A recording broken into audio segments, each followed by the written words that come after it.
Good evening. It is 5:30 PM on Tuesday, June 3rd, 2025, and this regular meeting of the Sandpoint Planning and Zoning Commission is now called to order in council chambers at City Hall, 1123 West Lake Street, Sandpoint, Idaho. For the record, I am Commission Chairman Mose Dunkel presiding. Also present are Vice Chair Wayne Benner and Commissioners Grant Simmons, Scott Torpy, Reed Weber, and Will Mitchell. Commissioner Ivan Reimar is absent. If everyone would please stand, we will recite the Pledge of Allegiance. I pledge allegiance to the flag of the United States of America and to the republic for which it stands, one nation, under God, indivisible, with liberty and justice for all.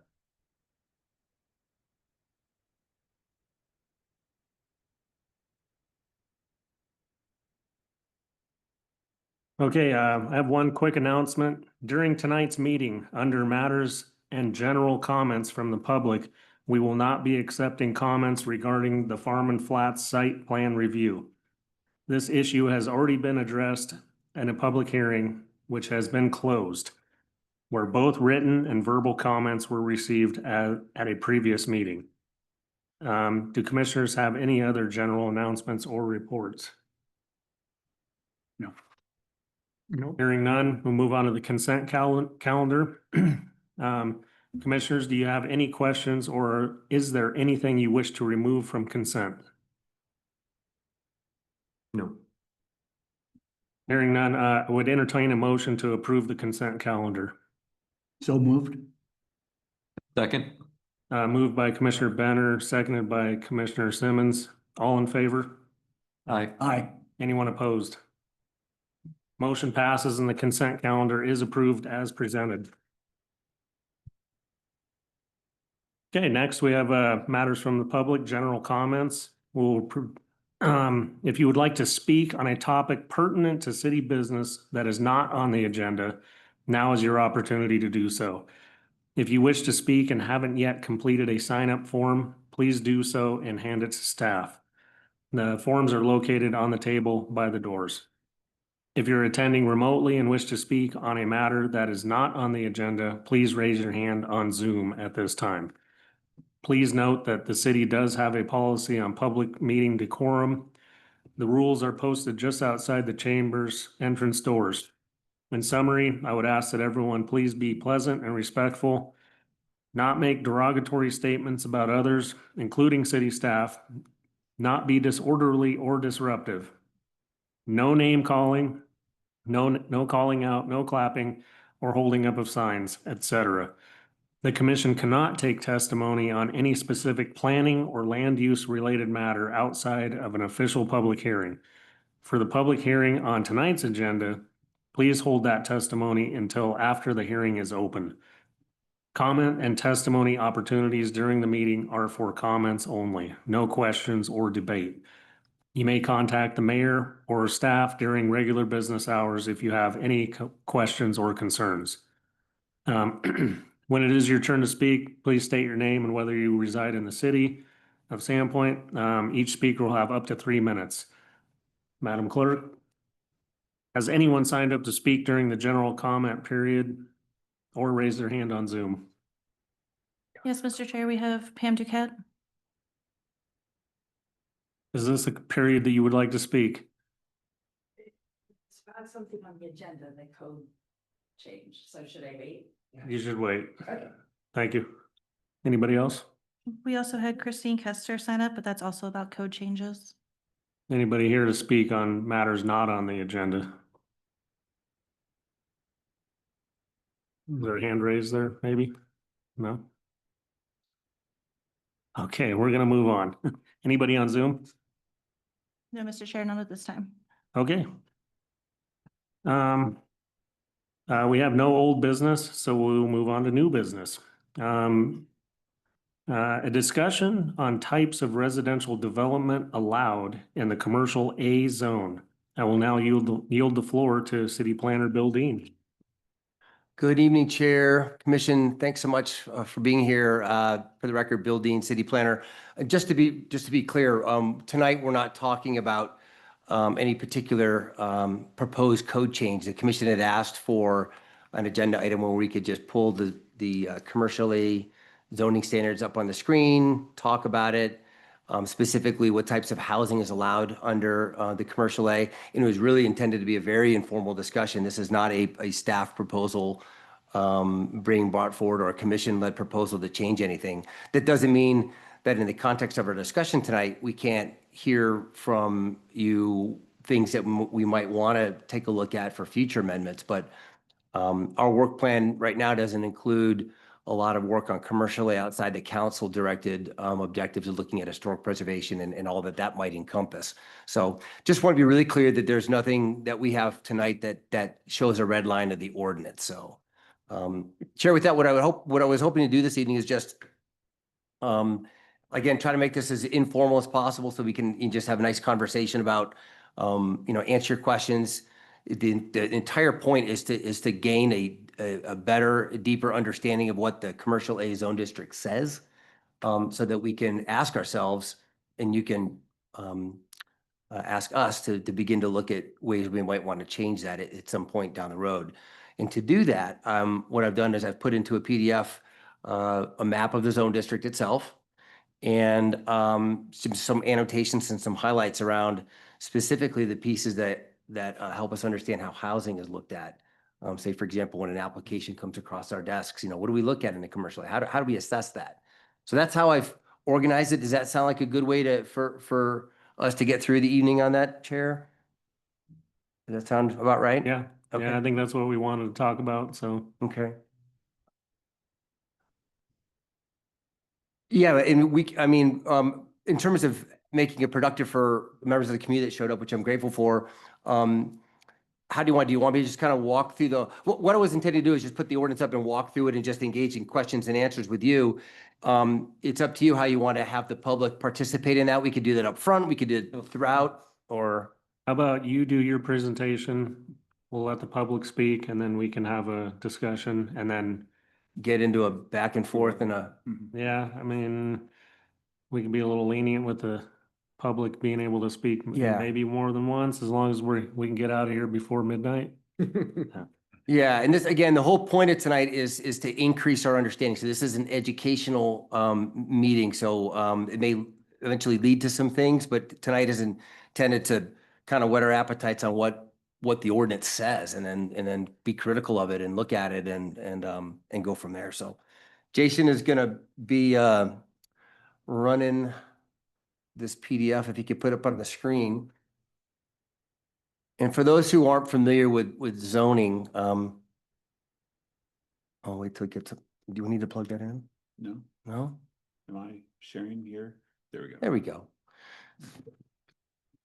Pursuant to the enabling legislation at the state, cities and counties are allowed to engage and required to engage in planning efforts. And one of the outputs of that is a zoning map. And right here, this is a map that can only be amended or approved by city council. And a number of years ago, what you see in the purple there is the zoning district for commercial A. The city's got a handful of zoning districts. The commercial A is the stuff in purple. I've identified cedar and pine on there so people can get their bearings, but that's really what we're talking about. And, the zoning map itself is a piece of legislation. It's approved by council, and these are the boundaries. So, what I did, if you just want to scroll on to the next page, we just pull up the very first page of what the Sandpoint City Code says. And this is all found in 9211. And I've sort of circled the pieces I thought were, instead of reading the entire 20 pages of this, I just thought we'd highlight some key aspects as it relates to the production of housing. So right up front, I think this is an interesting statement. It says the city's downtown designated as commercial A is so important and significant to the city that it justifies a special set of regulations designed to protect and enhance its character in light of new development. So the things that follow are really, some of it's pretty specific. And I think it really stems back from this sort of purpose and intent statement. Whenever I read a code and whether it's a residential or a mixed use or industrial, if there's ever a question as to really what a regulation is trying to do, I always go back to that purpose and intent statement that was put in place by a city council. So that's really, I think, an important thing to fall back on when we're in the thick of it, trying to figure out what a rule should say. It's kind of like the principle under which you're writing these rules. So D there, establish a distinct storefront character associated with the downtown core area. So no matter what happens, it's got to have that kind of a character. And you'll see the rules that follow. Residential development, if it's going to be done in this special part of the city, it's got to be done in a very specific manner.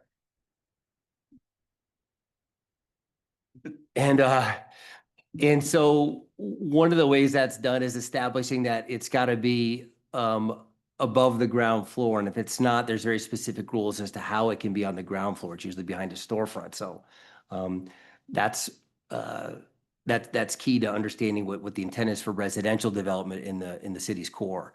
This could say something else. This could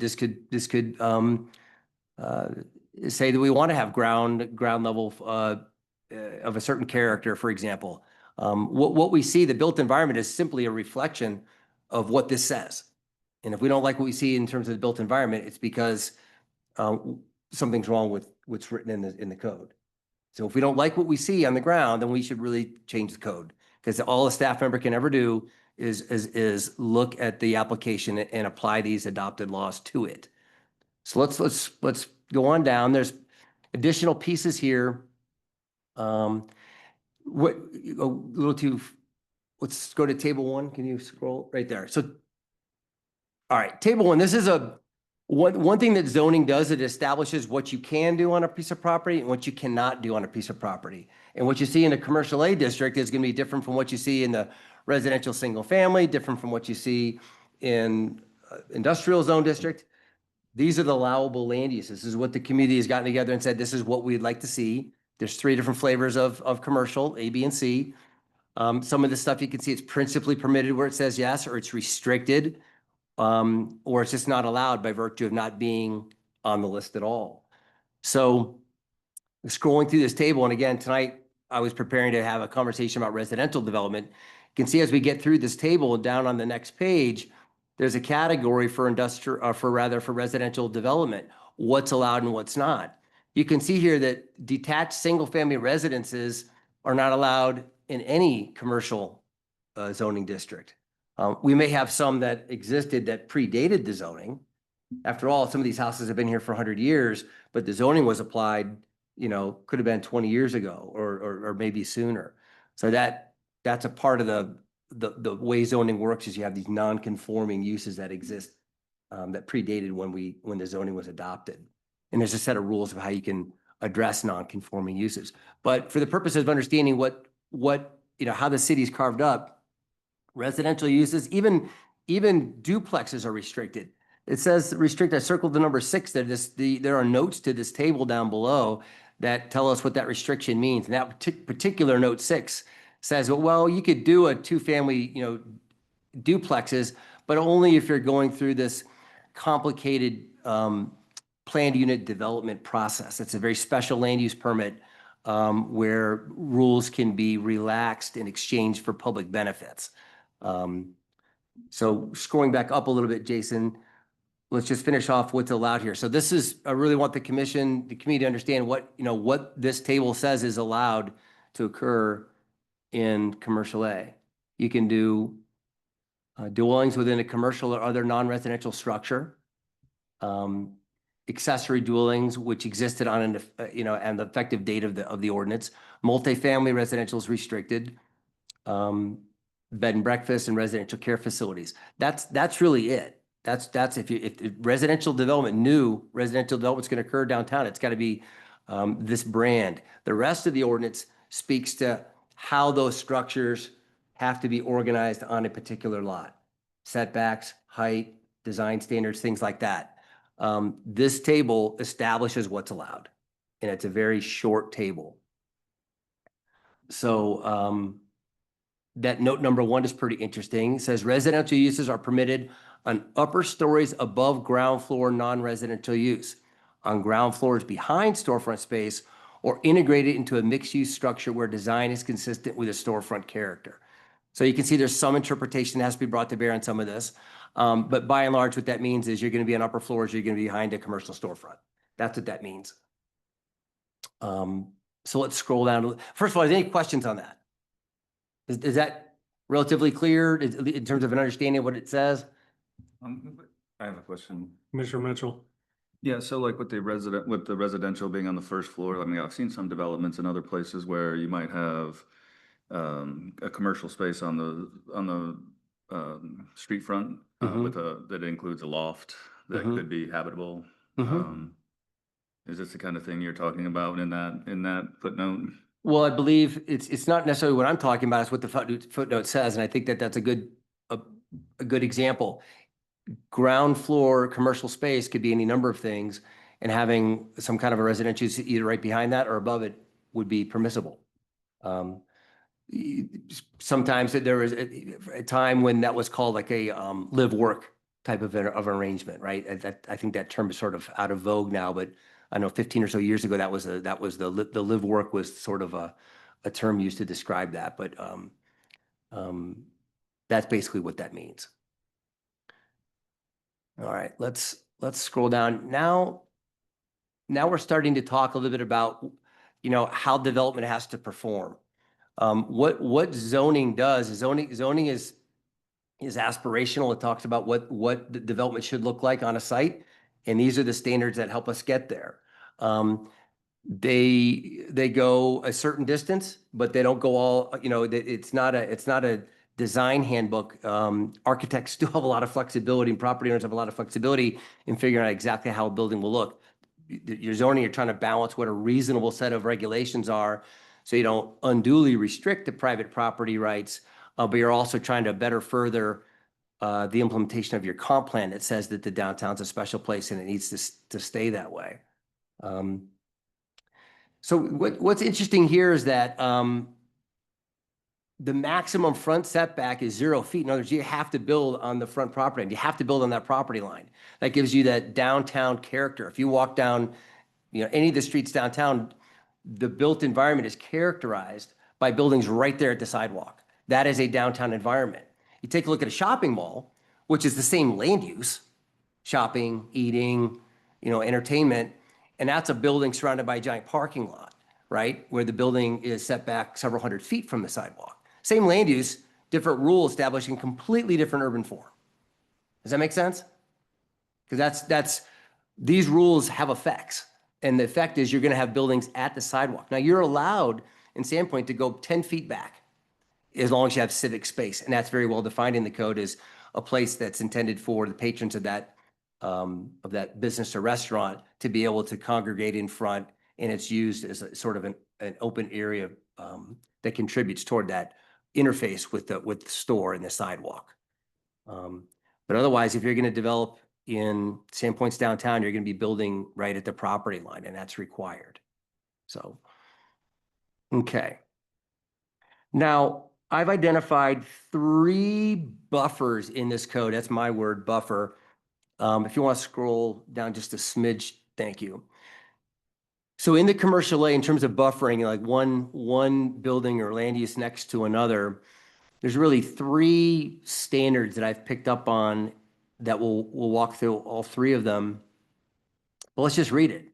So the concept is a setback from a residential zone. That doesn't mean a residential structure, because after all, it could be commercial A with a house on it. That's still a commercial zone. So there's a difference between zoning and the actual land use. If you want to know what the actual land use is, open your window and look at it. Walk down the street and look at it. That's the actual land use. It's vacant, right? But the zoning might be commercial. So it's very important when you're looking at zoning, if there's a standard that applies to a residential use or residential zone. That can get conflated and confused all the time. So the way this is organized, this is a setback from a residential zone. So the reason why this is in here is because it's trying to establish that there's a transition from a neighborhood to a downtown or a commercial area. And whether we like the standard or not, this is what it says. It's intended to arrive at that transition. if that makes sense. So when a building or group of buildings abuts a residential lot, a yard, a space, shall be provided abutting the lot, such yard having a width of not less than 10 feet. There should be a rear yard with a depth of not less than 20 feet when no dedicated alley or public way exists. So this is really trying to have some deference to the fact that you're up against a residential area. You have commercial structures, different intensity of land use up against a residential area, and therefore you're gonna have these setbacks. That's really what it means. Could you scroll up to the top-down map to see, just to see, let's see where this applies, sort of, you know what I mean? We might have to pull up the zoning map itself because I really just zoomed in the, How's this sort of roughed in? yeah. I don't have the other colors very clearly identified. Some of that's commercial Oh, it's residential. B and C, and some of it's mixed use. There's not a lot of, sorry. In a moment, I'll pull up the actual zoning map on our browser, but as you can see, there's primarily other commercial zones surrounding commercial A here. So you've got mixed use, some mixed use residential, which is a kind of a hybrid commercial residential zone. You've got commercial C in green there. Okay. And then you've got some single family up along, I think this is called Short Street or Short. Yeah. This one up here, just west of Fifth. And that's essentially an alley. So that 20-foot setback doesn't necessarily apply there. The white is single family residential up here. Well, let's look back at the table really quickly. The reason why I want to share the table again is because that standard applies to not just the commercial A, but it applies in some respects to all respects to commercial A, B, and C. So there is some commercial B and C that's immediately adjacent to these other neighborhoods, right? Gotcha. Yep. Does that make sense? Yep. Yep. So it's a bit of a transition in intensity, right? So that's really the first buffer that I've identified in the code in terms of, how do you buffer one land use from another? And that's number one. There's a lot of residential sitting in commercial A up north, right? Some, Yeah. there's some, not, well, depends on what a lot is, but there's a fair amount, yeah. We get calls, periodically about that, what's allowed to happen there and people wanting to contemplate, different kind of development. And all right, let's scroll down a little bit and take a look at some of these other standards that, and again, I was really honing in on, per your request, really the discussion about the residential stuff. So let's look at the heights. So in the commercial districts, there's this table regarding building heights. If you could scroll down just a little bit more. Yeah, just keep going. There we go. So this is really interesting, and I think this is just a coding mistake. So again, there are maximum heights that are allowed in commercial A, B, and C. Commercial A at 65 feet, when a residential use represents 50% of the floor area exceeding 35 feet, or when 50% of the building footprint is developed with structured parking. Okay. What I've highlighted here is the maximum height of any portion of a structure within 50 feet of a residential zoning district shall be 35 feet. So this is the buffer number 2 that I've identified. This is a bit of a buffer. It says, how are we buffering land uses? How are we establishing some limitations on what we see in commercial A as it relates to its proximity to a residential zone district. But what's interesting in the drafting of this is that you go down to the notes, and the notes talk about how you have to have this step back effect as the building grows in height. And it says after 35 feet, you should have some sort of a step back, but there's no step back established. It's only established when you're 45 feet to 65 feet. So that just needs to be fixed. And that's something I think we're going to have a great conversation about as time goes on. Let's just pause on this a little bit. And that's why I put the little emoji that, ooh, this is a question mark. Wow, we got to think about, again, what is this rule? What is that purpose statement that was up in the beginning of the ordinance? How does that provide some insight of what this really should be? So these matter a lot, and how the downtown is going to look in the future. These rules matter. So I think we're going to need to spend some time as we council's directed us to start looking at historic preservation, things like that. Naturally, we're going to be looking at building heights. So there's inevitably going to be some fixes to the coding. What the standard is going to be a great community discussion itself.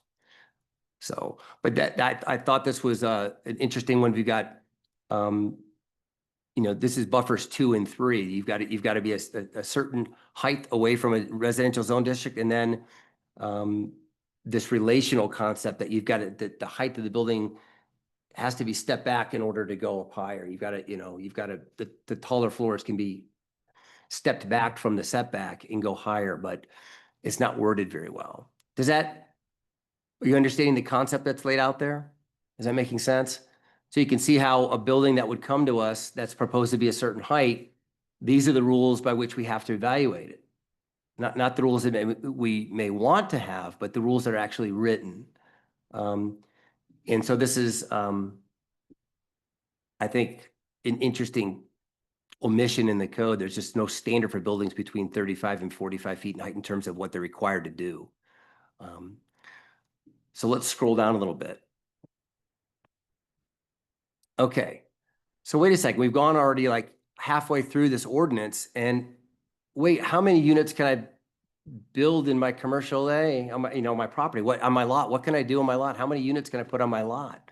Well, the way that it works in the commercial district is that the intensity of that development is going to be governed by the setbacks, the height, and the parking requirements. Commercially, you don't have any. So that's really what is going to guide what happens on that lot. It's these bulk, size, scale, and mass regulations are what guide what can happen on a given lot. So how many units can you have? Well, how big is your lot? How tall can you go? And then you decide how big you want each unit to be relative to what you think is where the market demand is or what your interest as a property owner is. So that's how you arrive at what the density is. It's one person could show up and say, I want to build a 10-plex, and another person could say, well, I want to do a 45-plex. And the same set of rules could yield both. Chairman, I have a question for Bill. Commissioner Torpey. So, the building size and the scale and so forth, what we're looking at now, suggests that what's there now is a starting point for what is to be proposed. And it has to be congruent. It has to be, of similar character. And I don't understand how we have rules that enable like a 65-foot tall building when there aren't any except one. And so how would a commission like this consider a tall building in an area largely governed by 2, maybe 3-story buildings? I haven't added it up, but I mean, they're not that tall. Does it sort of nullify the maximum height somehow? Are we to ignore this somehow? Or is there some middle ground that you talked earlier about, stepping it in? There's an architectural term for it, but make it not seem so big when you're standing on the street or on the sidewalk. Right. How do we reconcile these two, Yeah, it's great question. Big buildings relatively big buildings downtown are allowed and there's a bunch of conditions. And then this says, it better fit in along that block. So that's a great question. And so I'll remind you, all land use is local. Okay, these are our rules. This is, no one came in from Boise and said, this is what you have to do. No one from, Coeur d'Alene is, there's no state requirement that says in a downtown, you've got to be this or you got to be that, or you have to do this or you have to do that. This, all land use is local. This is us. Okay, so we have a policy document that really should be informing how we look at our zoning, and that is your comprehensive plan. That is sort of the constitution for development for this community. Argued over and workshopped for many years till its approval in July of last year. So that's lighthouse number one, right? That's, if we are lost in the woods, we kind of go to the comp plan and say, what is a comp plan aspiring to do? Those are a set of instructions that have been adopted in terms of, policy statements of what we're trying to achieve. And it doesn't get that specific. Zoning is where you get specific, right? So I think that is a community conversation around arriving at what that building height looks like. There are lots of ways to look at it. You could look at the powerhouse building and how tall it is. You could look at the development that's currently, right there, by City Beach with the Seasons. You can look at the hospital. You can use adjacency, things that are relatively close in the same zone district or nearby, and arrive at some mathematical sort of, well, this is what it seems to look like. Or the community can just say, we think this is the appropriate scale that we're looking for, to try to be in keeping with what our past has been. And that's a legitimate exercise to go through to arrive at what this ordinance will ultimately say.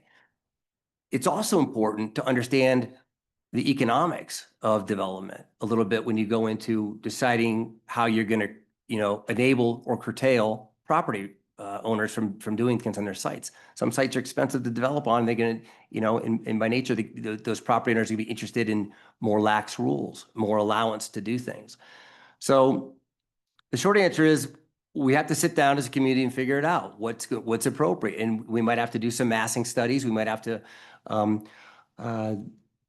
have that conversation where this is specifically talked about, focused on, and to see if we can't, as a community, arrive at what a different number could be other than 65 feet. So it's just, there's no, that's what it is. It's a community conversation that tries to best implement the comp plan that's been recently minted. And I think it's really important to take in a lot of input on that discussion and balance that with the character that has been Sandpoint for so long. That is going to be a very tough conversation, but it's one we have to have, and we can have. We should have. Every community has this. You got to go through it. And cities are dynamic. They change. 20 years from now, someone's going to have an idea of what really is going to make a portion of this community really sing. Something along Fifth or wherever that might be. So we have to be mindful that we are stewards of this right now. And somebody's going to be stewards of this, in the future, just like someone was stewards of this a long time ago. But right now, we're concerned about the rules we put in place that are going to be reasonably used for the next 20 or more years. So now is our chance to have that conversation, really break it apart and say, okay, what is the difference between 45 feet and 65 feet? Let's see, can we really understand that? What does that really look like? I think we need to spend some time on that. Does that resonate with you, or because that's certainly not punting. That's kind of how it works.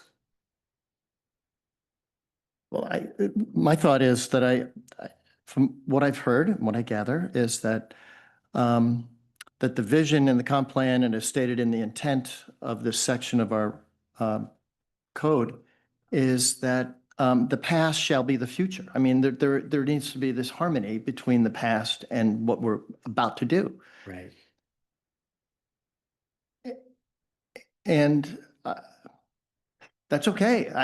Yeah. But if somebody's proposing something that looks different, because some of these buildings are getting old and they're going to get older, and some of them are going to have to be rehabilitated. Some are going to be eventually removed and replaced. Are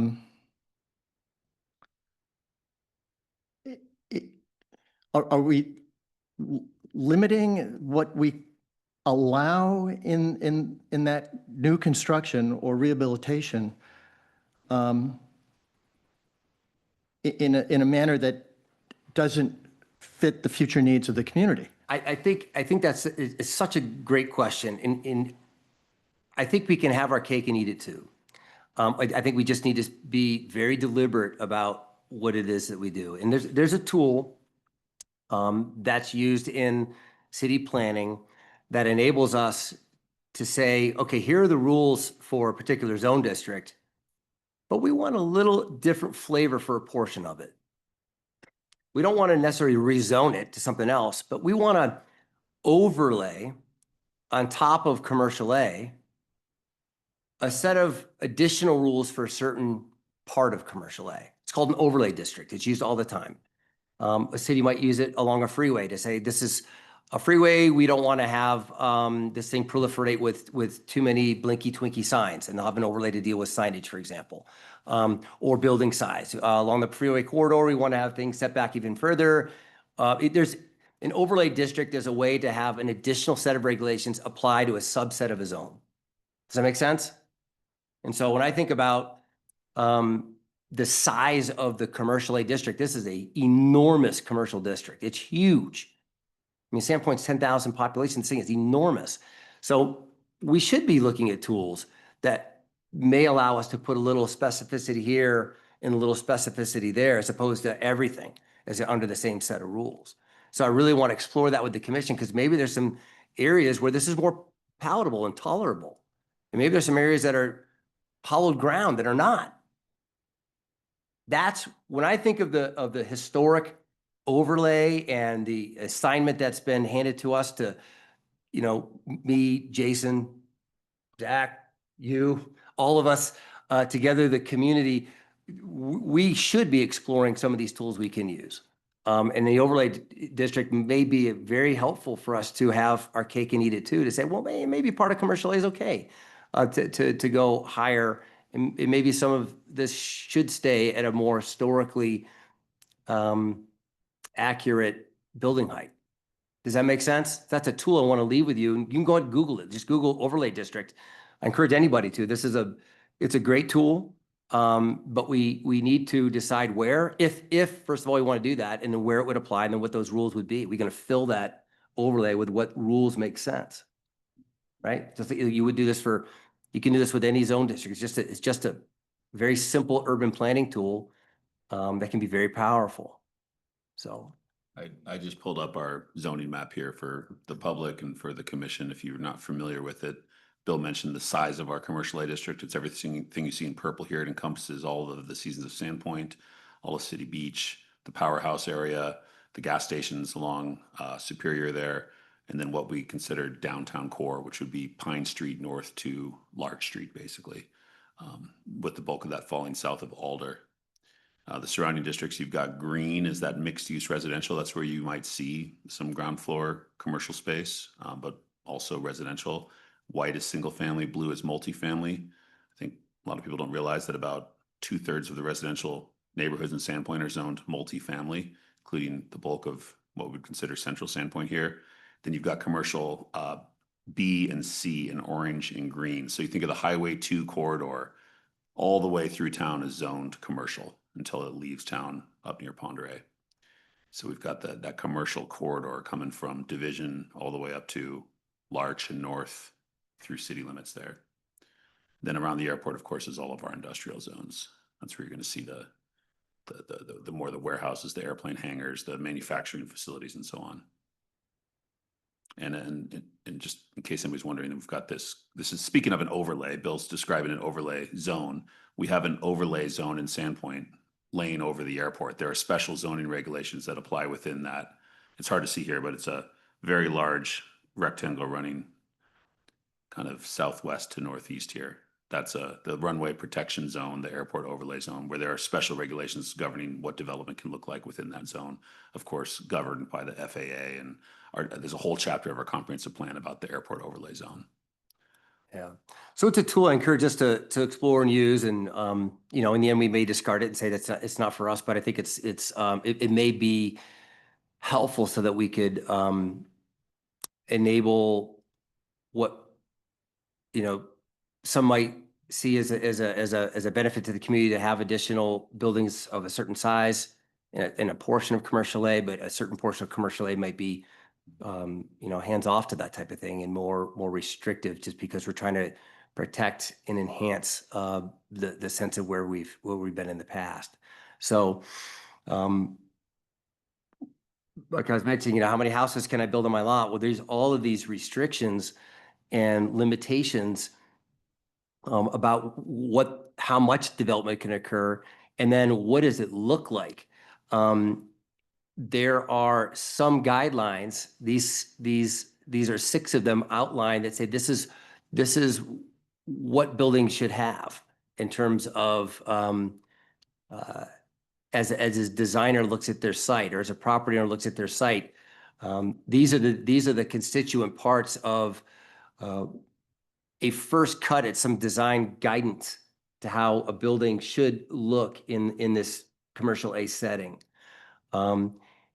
It's tough because you don't want to, there's a balance, right, between having the rules and then taking those tools away from a very talented designer who may have some very interesting and provocative ways to design a building. So you have to be careful. There's a balancing act when you put rules in a zoning ordinance, because this has the force of law.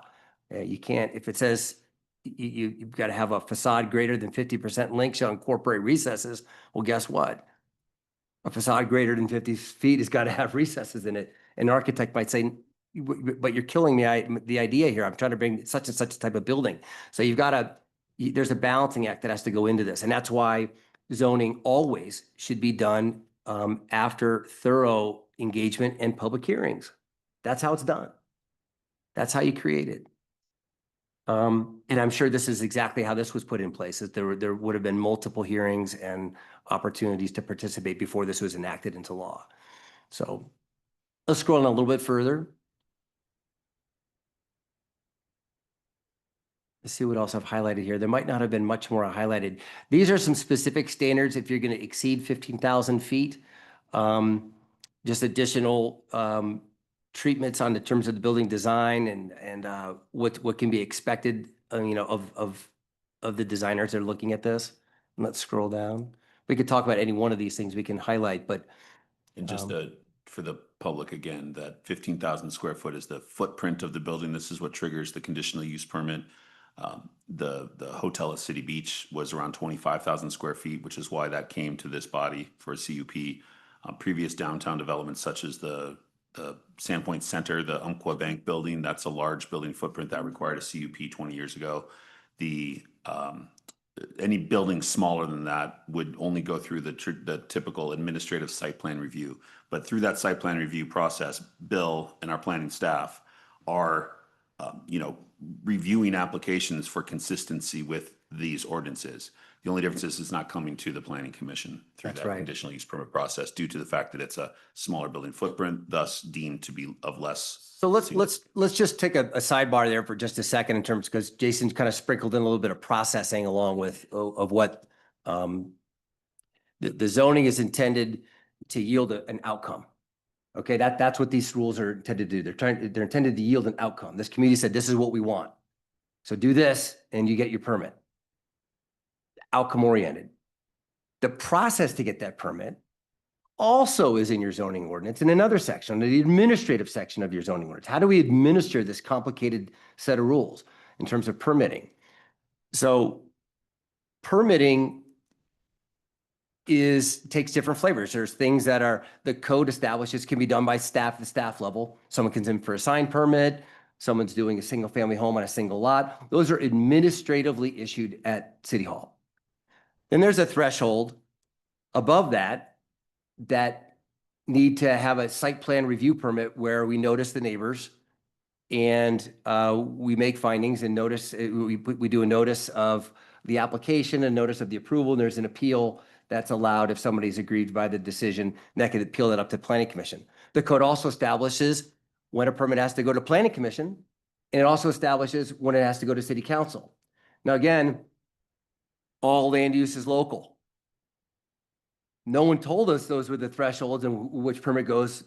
No one from Boise told us that. No one from any other city. We told ourselves that's what we want. That's why it was written into the code years and years ago. We said this threshold is going to be staff. This threshold is going to go to commission. All of that is subject to whatever change we want. And that pendulum from administrative approval to full-blown city council approval for everything constantly swings.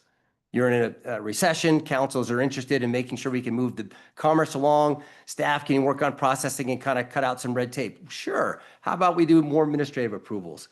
Boom, we just saved 3 months on the, in time value of money, development process is faster. And other times it's like, oh my gosh, you know, I don't know what's going on with development. I think we're outpacing ourselves. I don't think we're deliberate enough. Let's swing that pendulum in the other direction to make sure we're even more deliberate about our decision making, to make sure it's doing what we want. That pendulum is constantly swinging. And it swings by virtue of, you know, this ordinance being changed and amended it by city council. Not because they asked for it, but because somebody asked for it to be amended. I don't know when the last time it was amended for that, but I can assure you it has been. In all cities, this happens. The level of discretion for permitting is in flux all the time. I'm a big proponent of being very deliberate with development decisions. Spend your time on your code, make sure everybody understands, you know, who's got authority to approve things, and then the process should be simple from there. So let's see what else we have in here. Nothing really specific to residential development. That's really the ordinance, you know, and Chair, this is really what I was hoping to do, is just throw it on the screen. Just answer questions, let you know, this is what we look at when an application comes in. And I think we know where some of the hot button issues are that we're going to need to look at, under council's direction to start to look at historic preservation and commercial A specifically. So with that, I think I'll just turn it over to more questions, and happy to engage in conversation about all of it. Let's take questions from the public or comments. Hopefully they're not questions. We can't dialogue back and forth with you guys directly, but we could hear comments and then we can move on from there. Well, Chair, this is kind of a workshoppy feel to it. So if a question comes up, I mean, we're not taking testimony or anything like that. I think it's a little bit looser. So at your discretion, we can be happy to answer as many questions as you see fit. Okay. First person. Pam Duquette?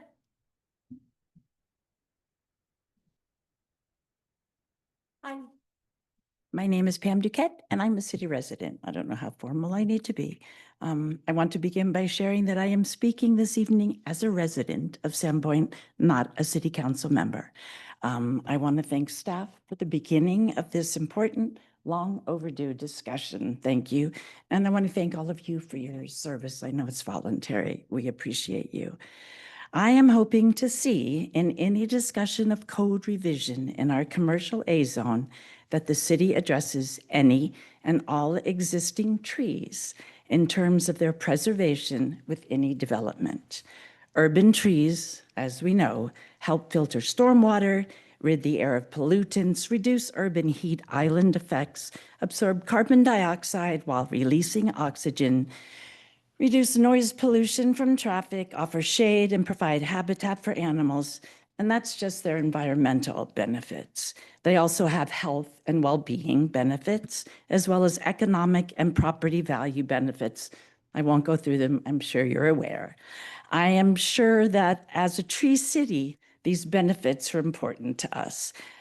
These benefits are reason that our comp plan realizes and includes them in one instance in Chapter 3, Community Character and Design, Goal 3, Urban Forests, stating that the health, diversity, and coverage of Sandpoint's tree canopy is maintained and increased throughout the community. It goes on to include that we preserve and protect existing healthy trees to the greatest extent practical. This is our chance to, as I say, keep Sandpoint real as a tree city and allow its growth to be what we, the people of Sandpoint, would like to have. So that's all. Thanks. Just a little different take on that. So. Thank you, Pam. Christine Kester?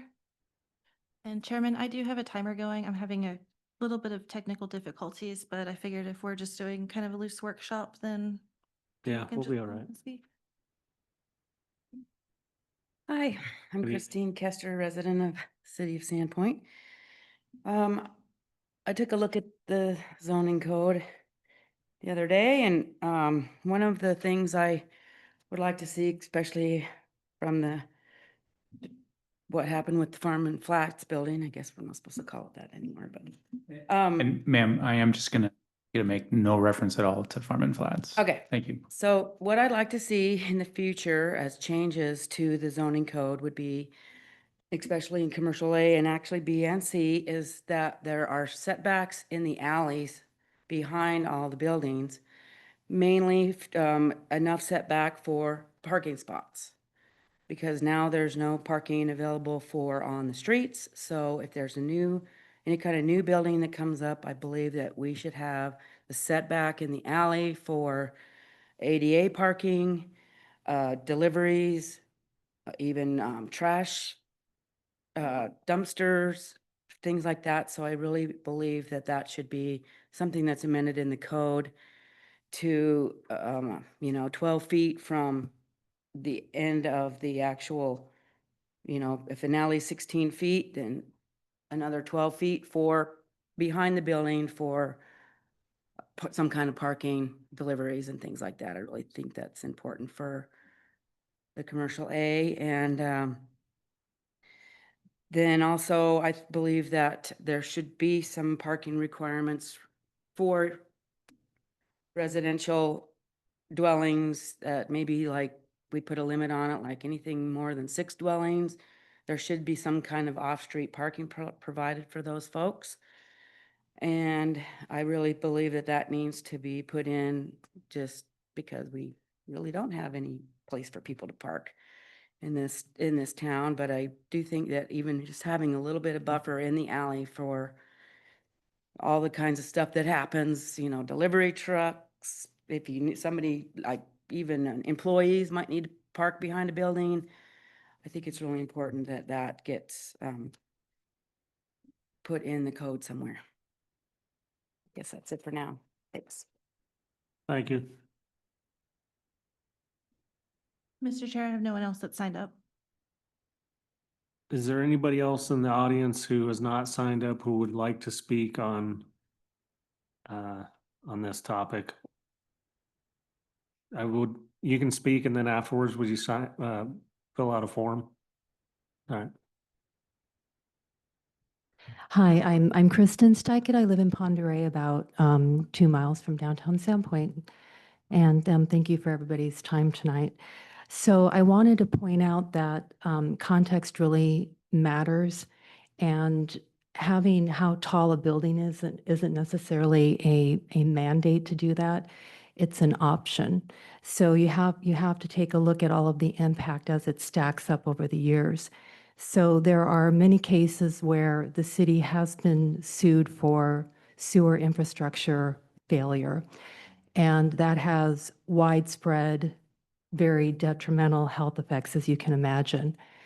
And in this particular case, we already know the current condition of the sewer, and the impact of these decisions in relationship to the sewer is perhaps one of the most overarching, pertinent, and urgent things that I can mention. The other thing that I would like to encourage all the commissioners, and I'd like to call out Commissioner Torpy, if I'm pronouncing your name correctly. Your comments are lovely to hear to constituents. I know you're not electeds, but you're the closest thing to these decisions that we have at the moment. And the more you weigh in, the better. And I would encourage to involve City Council as much as possible, even though I know that wasn't true for the moratorium term that the city attorney has mentioned a few times. So that's all that I have on that. I just please encourage you to think about the sewer, and the gentleman, the city planner, on the 20th, you mentioned kind of forecasting that there may be lawsuits if certain code isn't followed, yet you are continually referring to this being local land use at the pleasure of planning and zoning or what have you. And I'm just wondering if you could speak to that. Thank you kindly. Thank you. Bill, would you like to, if you may? Yeah, I first of all, encourage anybody, if they want to have a conversation with me, I'm really easy to find. Doors wide open, come down to City Hall, love to sit down and have a conversation with you. Yeah, we have to be careful when we're responsible for administering a permitting process, that if somebody comes in with a project that complies with the rules, and got to be pretty clear that uh, I don't get to make these rules. If we have to follow them. So we have to be very, very mindful of that and very careful of that. At the same time, there are some areas we're talking about, like building design, for example. There's some leeway there. If somebody came in with a building that was, purple with giant pink polka dots on it, I think we might have a conversation about that, to see, how our codes address that. And that's where things get a little gray, get a little confusing. So, you're mindful of, someone, trying to enjoy their property rights. And you're constantly aware of what those rights are versus what these codes say. So land use is highly contextually oriented by nature. So that conversation is going to be different with every application, with every setting. You never know what walks in the door. So I encourage anybody to come talk with me anytime you want. I do all the time. People come drop in and have conversations with us to talk about zoning, better understand it. It's a reflection of this community's values. That's what it is. So we should talk about it. Would any commissioners like to talk about it? Any comments, thoughts on anything we've heard or anything that, I have another thought, may I? yeah, go ahead. I got the impression from your remarks that you have or you plan to develop a set of recommendations for amending the code, that you've got some thoughts in mind. And I just wanted to share my own personal thoughts about sort of the hierarchy of where we should be focusing our attention. And the first would be if there are any obvious inconsistencies or inaccuracies in the code, anything that conflicts with itself should be fixed. The second is, since the comprehensive plan, I think, supersedes probably all of this language. I don't know if it's been amended in the last 2 years. I don't think so. Is there any conflict or inconsistency with the goals, objectives of the comprehensive plan in our code that need to be fixed and made harmonious with the comprehensive plan? And then third, input from the public. I mean, if the public has strong feelings about it, but those first two things, I think, would be really important before, I don't know, opinions get into the thing, where some people like one thing and other people like another. So those are my thoughts. Could you address how, to build off of Commissioner Torpy's comment, like when somebody comes to you with a proposal, like you're just using the code as your guideline for permitting, as opposed to the comprehensive plan. So like which one the one is an intention, is a statement of right intention for a certain kind of intentionality for the city, and the other one is how do you go about Right. approving the plan. Right. So Yeah, in the end, what's in the zoning ordinance on the ground today is what we're gonna be following. Yet there are probably fewer inconsistencies between the comp plan and the zoning ordinances as you might as we get into it. I think you'll see that the policy expressions in the comp plan are pretty broad. Zoning gets very, very specific. So we're looking for those right now ourselves. Some of those might come in the form of discrepancy in the map, for example. That would be an obvious inconsistency that we would want to, have the zoning, contemporize to what the recent map was. But we're going to be looking for those things. Somebody came in just the other day and said, well, what does the city want to see here? And I said, well, that's an easy thing for me to answer. We want to see a code compliant project. And then from there, it's like, well, can you elaborate on that? I said, yeah, well, let's open up the comp plan and see what it says. And so, so you put those two things together, and that's,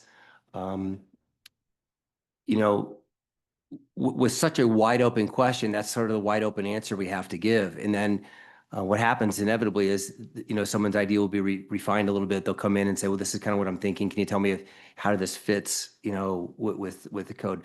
We actually formalize that a little bit with what's called a pre-application meeting. There's a lot to the code and to these policies. And so people call in, they schedule, they'll email us a concept, there's some questions.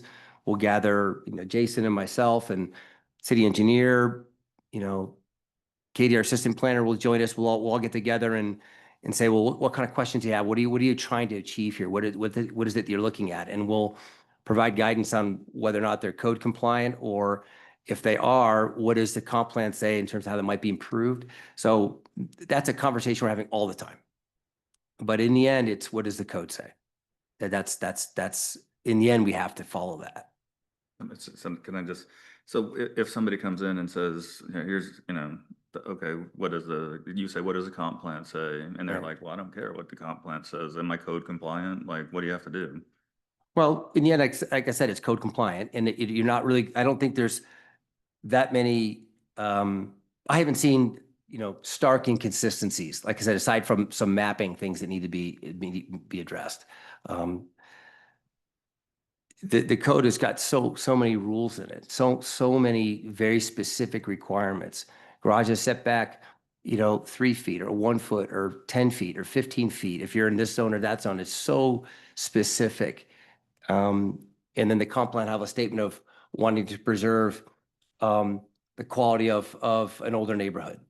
Well, that you could, I mean, they're by nature very broad.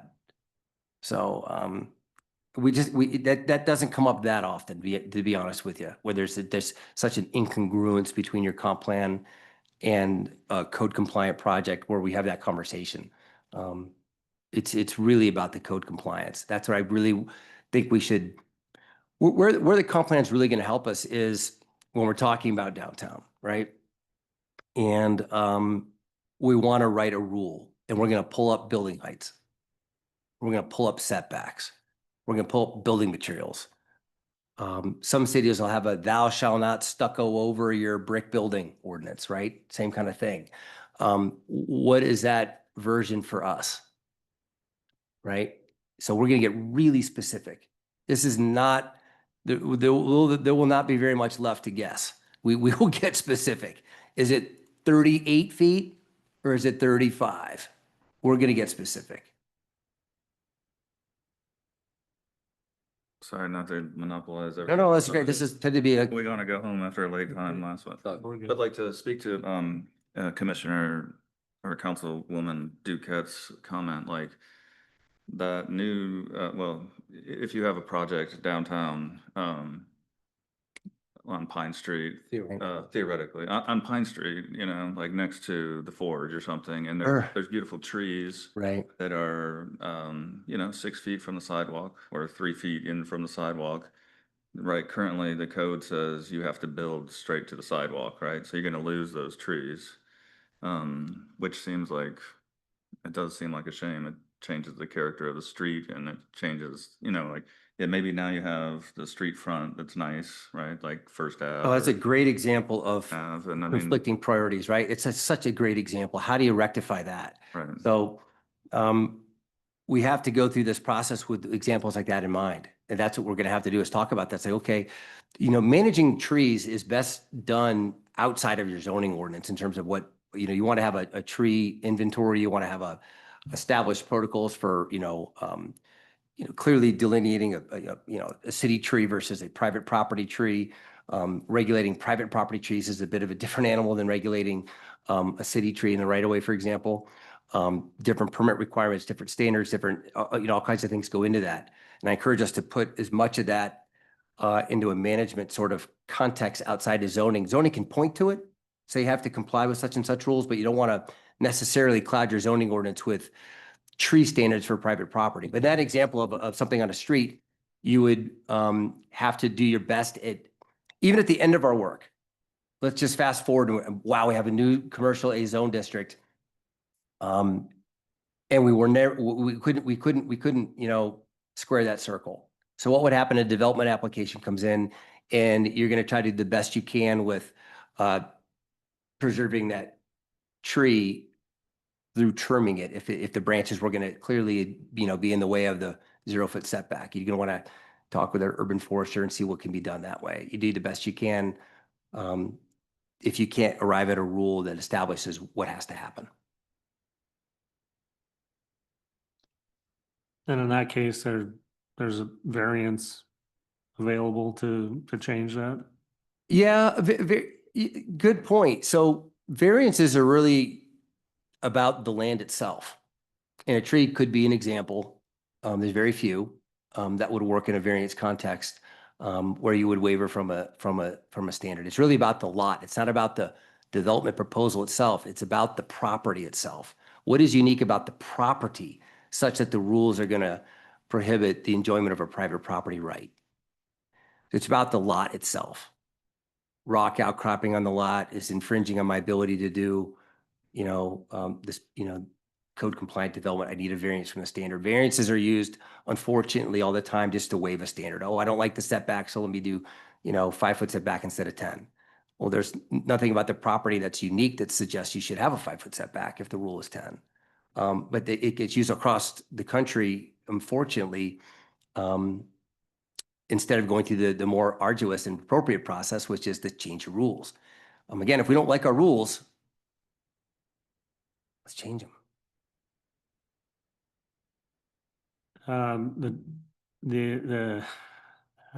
In this zone, you would be potentially changing a rule because of a tree on private property, which is a little bit sticky because the landowner doesn't have to leave that tree. Right. Unless you had an ordinance that said there's heritage trees or something on private property of a certain diameter and quality that you have to get a permit to get them cut down. Typically, the outcome of that is that they're assessed before they're removed. But I'm not an expert on tree programs. I'd have to do more research on that and talk with our urban forester, and that's not my area of expertise. But I do appreciate the example though of what would happen in that situation. Seattle, for instance, has a heritage tree rules at certain diameters, certain species. Right. That you're not allowed to remove if it's not a danger to the buildings. Right. But unfortunately, developers just cut them down and pay the fines. Right. See, that's in the end, there's usually some kind of a buyout provision or some kind of an in lieu. Okay, plant 2 trees over there.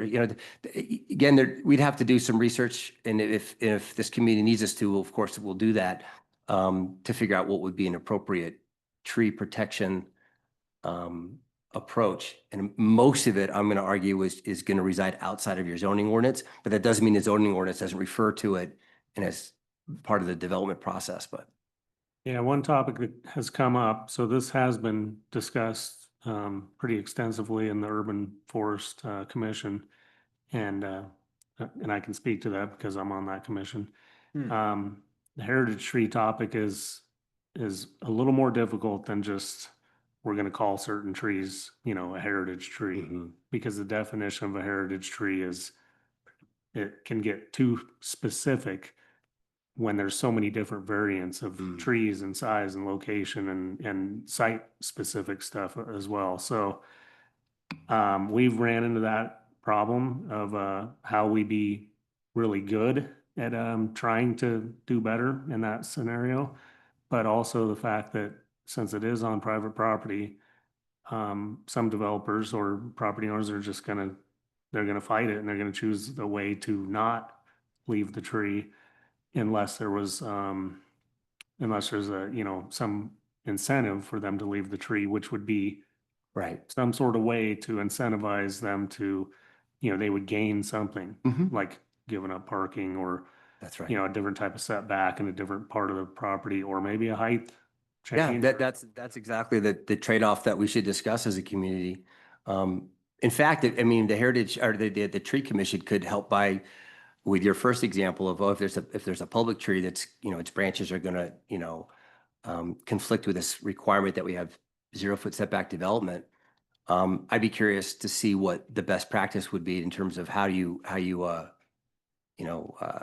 deal with those conflicting priorities. I'd love to hear from what the tree commission has to say about that, or how could that be, mitigated? Those are great examples. I mean, I'd love to get that to the degree that's an issue. While we're doing this, let's not be afraid of tackling tough issues. Yeah.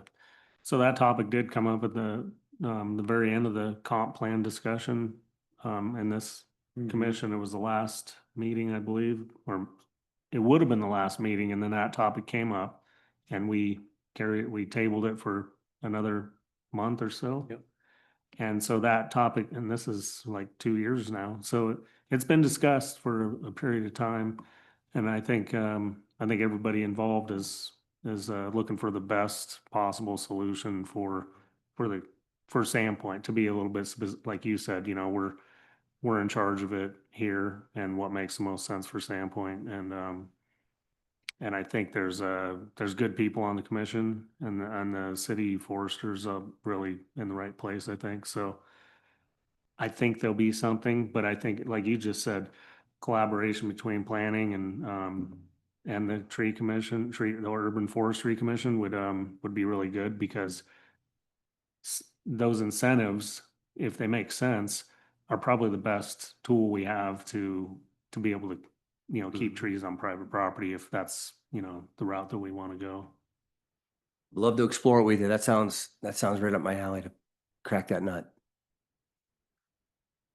Pam, do you have another? Not so concerned about private property. I know that it's tricky. I'm more concerned about right of way public trees. Yeah.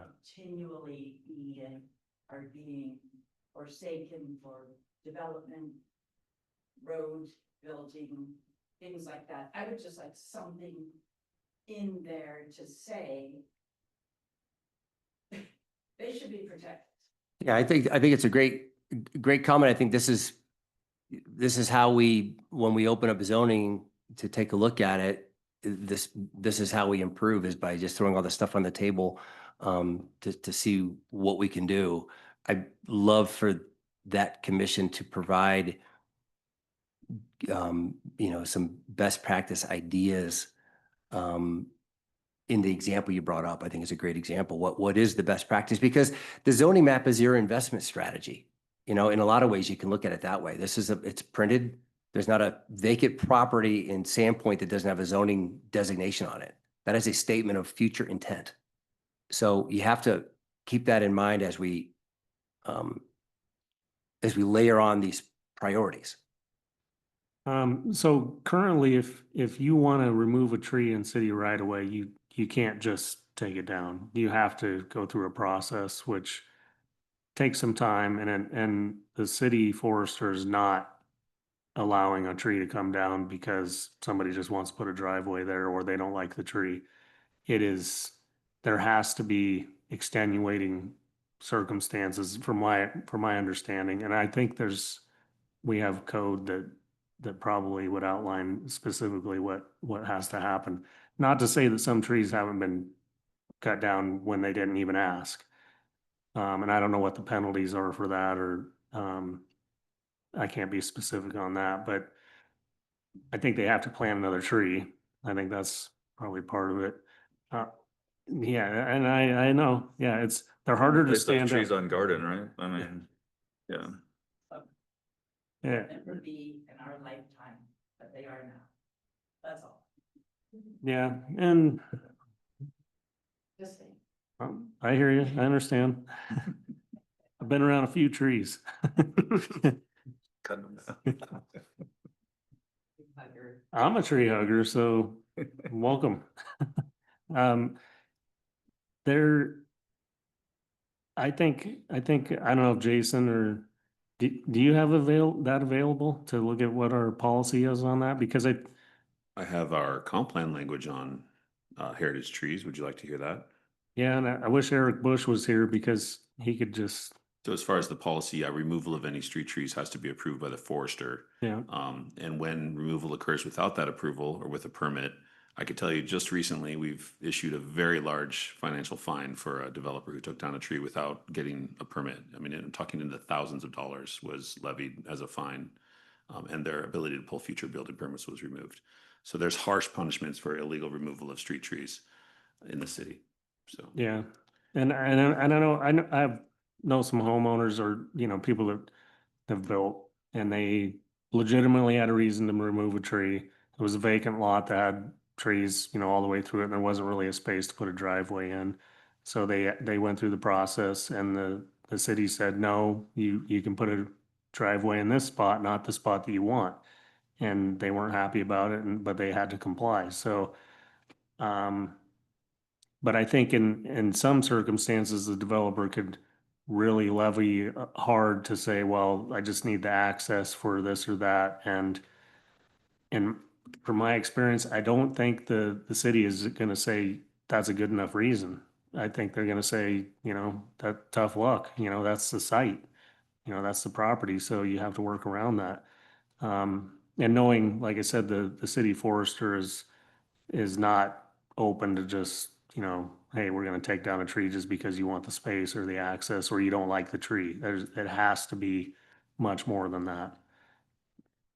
And it is specific to the tree and the location if, and I mean, Sandpoint does have a lot of trees that have, a lot of health issues. And not to say that, you know, they can't stay, but, if it is a tree that it does have something like that going on, then they may opt to, you know, work on a replacement that is gonna be in a better location, so. I think the city is ahead of that, and I think it's just a compliance thing of, you know, and I don't know, not to say that it couldn't be a little more sticky on it, because, if we put more teeth into the, you know, what we want, like Bill said, what do we want? Then I'm sure that can happen. And if the fine is only in the thousands, then, I mean, it could be in the tens of thousands, couldn't it? Cause I agree, once they're gone, like, you're not just gonna put it back, you know, you can put something back, but it's not gonna be the same thing.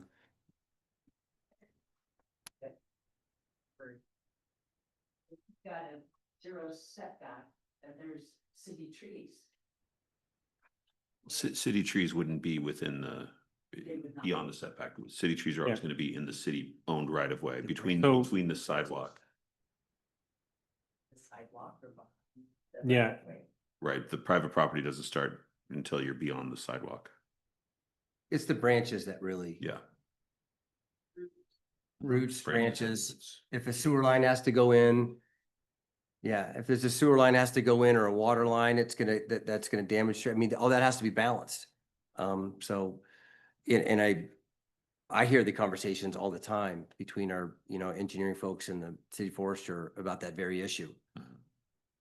All the time. It's never just, oh, they took it out, or no, it's always, it's always very thorough.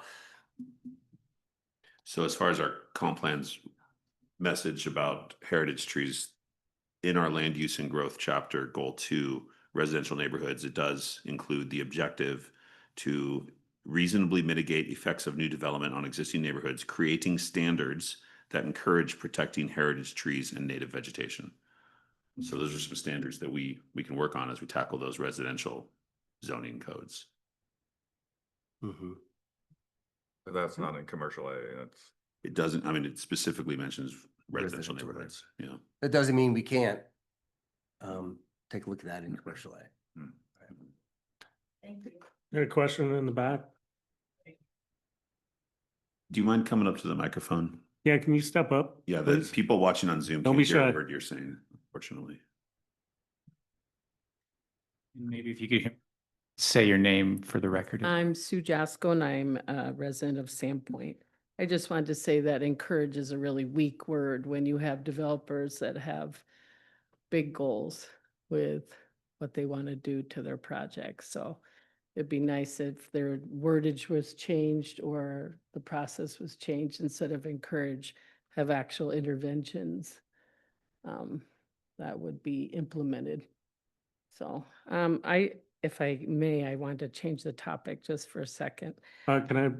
So encourage is in the comp plan? That's in the comp plan, yeah. Okay, so comp plan, that's the kind of language that it does use when we get into code, then it's gonna be the specific stuff but that's a good point, because the comp plan should steer what our code says.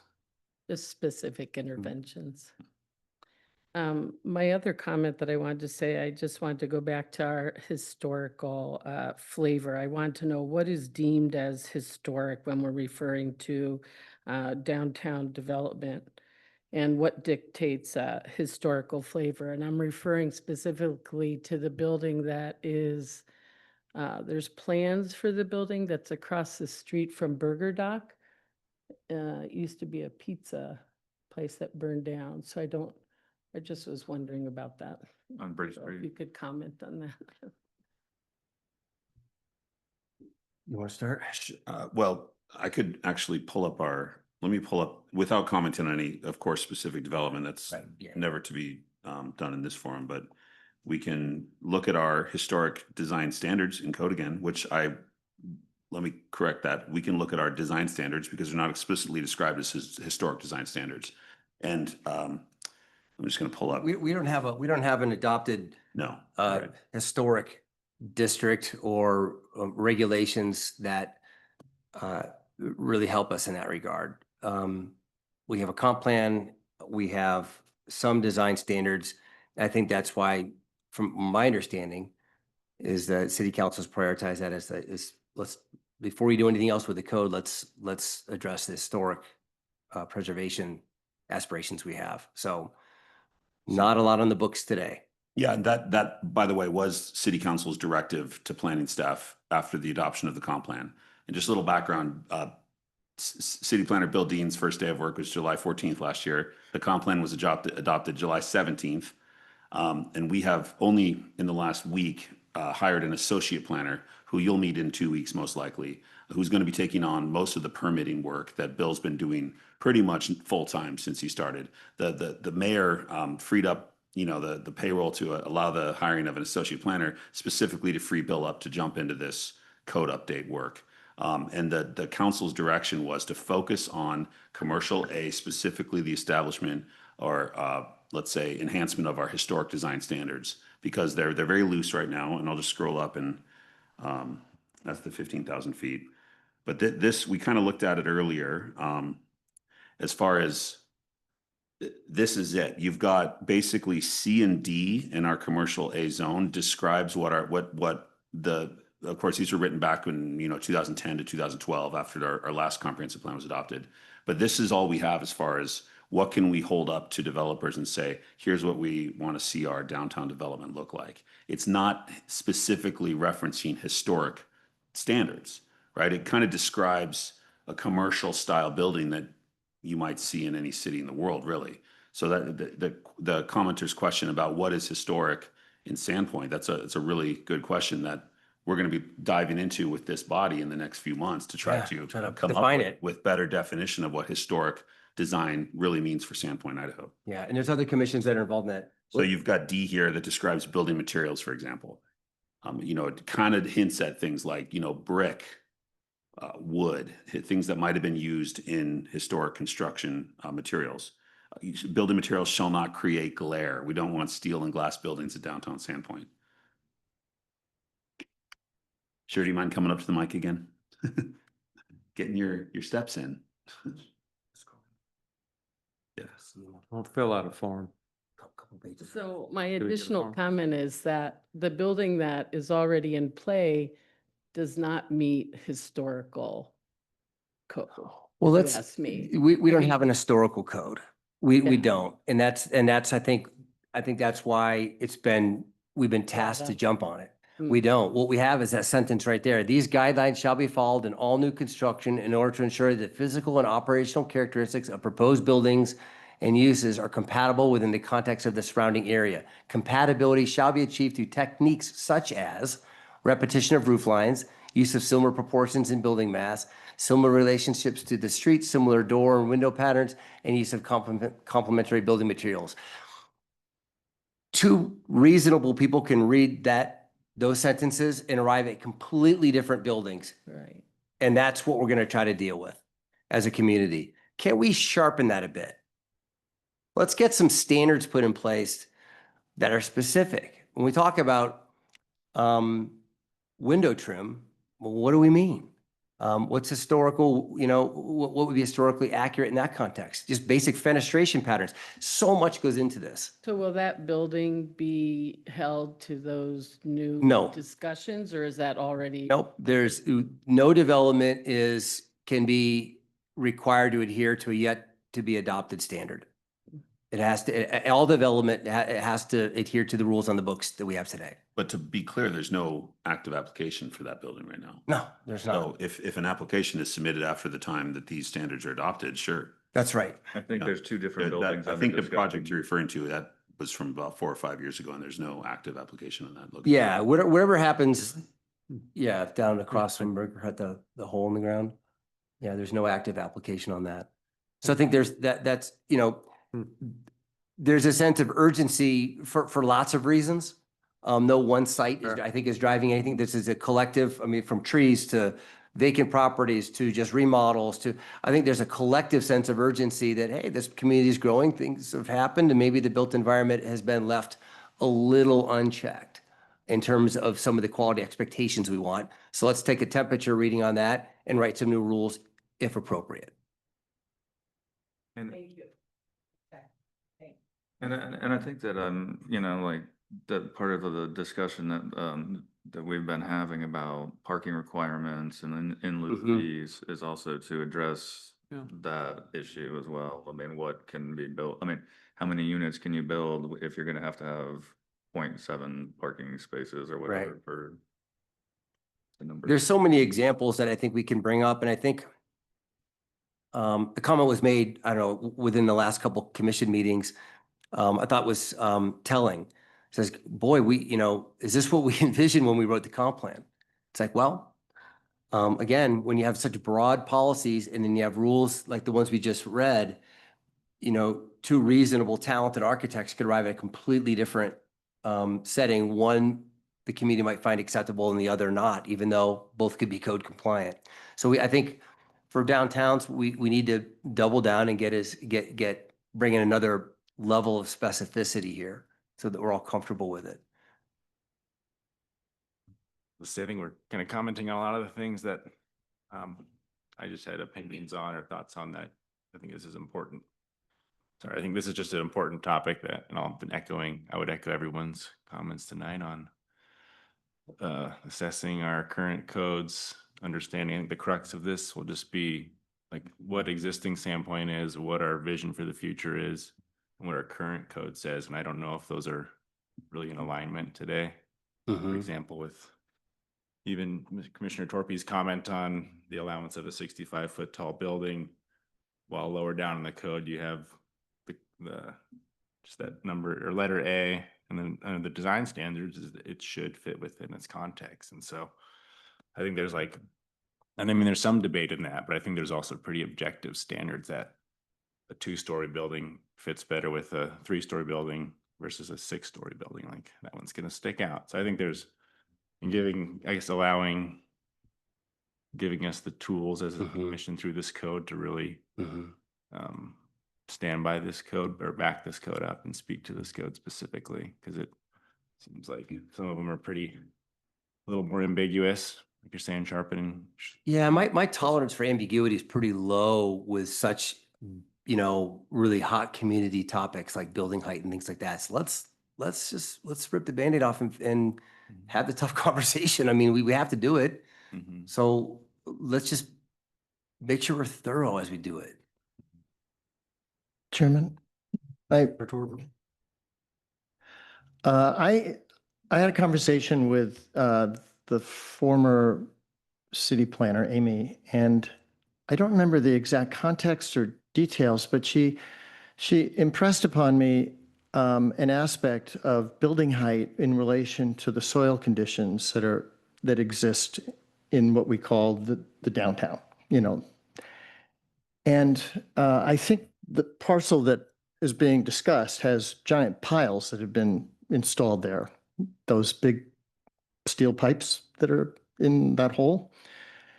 And I think her comment was that there is an economic necessity for certain building heights in order to make projects financially viable. because of the soil conditions and the care and the extra expense that has to go into physically supporting the buildings.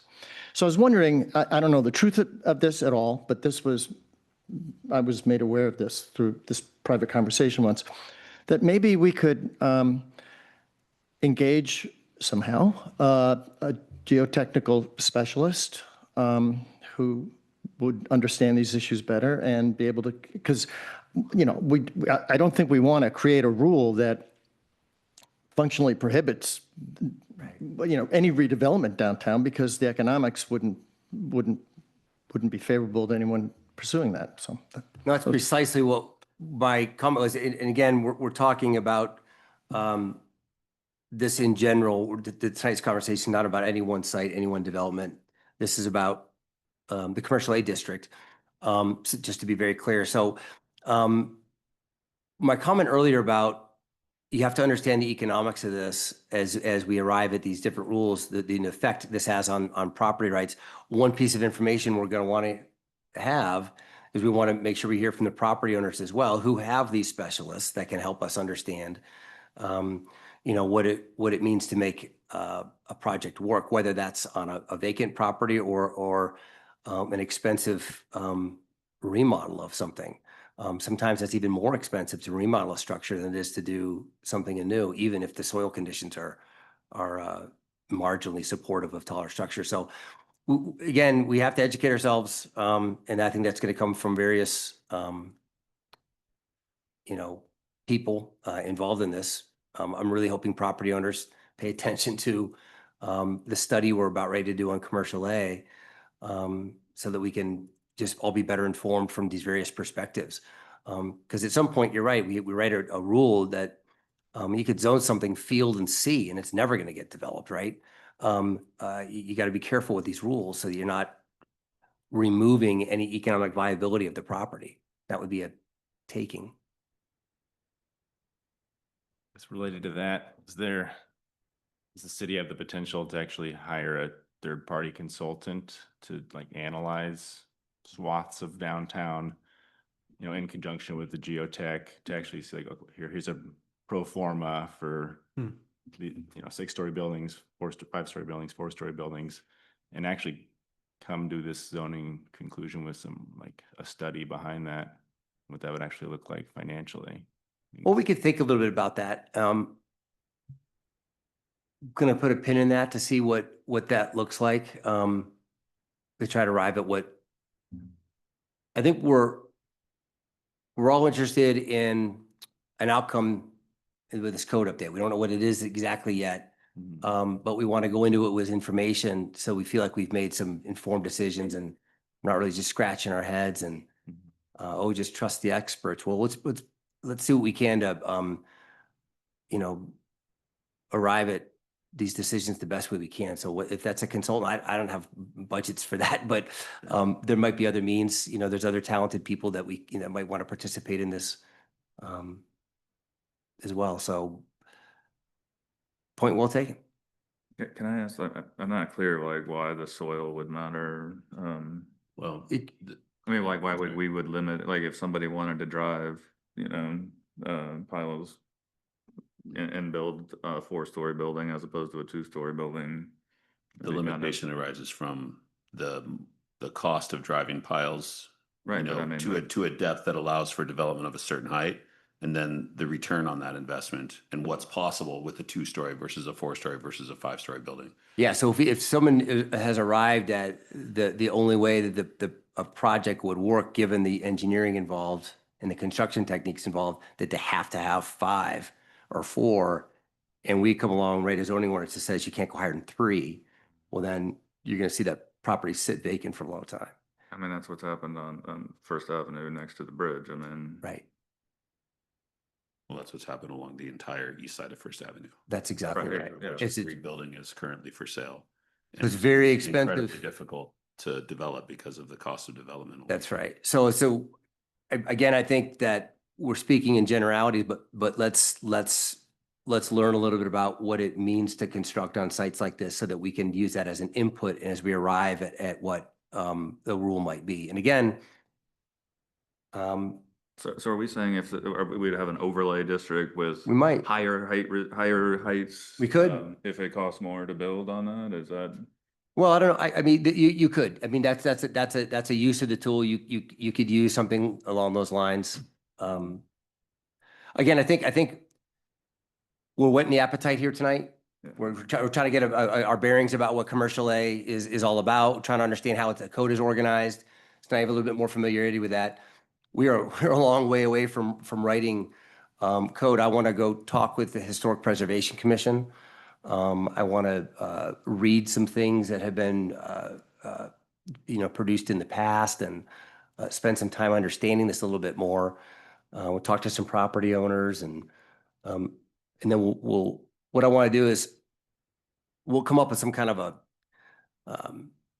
at a glance, this is how I think we're going to walk through this particular part of the code update. Kind of like I did, months ago with the overall code update. Here's kind of at a glance my thinking. One of the first things I'm very interested in is, what exactly is this geography of commercial A that's, to be considered historic of some, is it all of it? So I really want to dive into that a little bit. I think, these geographies are going to help us begin to focus our attention. So it's kind of where my mind is right now. But again, I'm open. This is a listening exercise. This is going to be a value expression of this community. It's certainly not going to be mine. I'm going to be the one helping you understand how you best codify it. And but it's going to be in the end city council's value expression. And we're going to do our best to inform them of by getting community input and having these discussions along the way.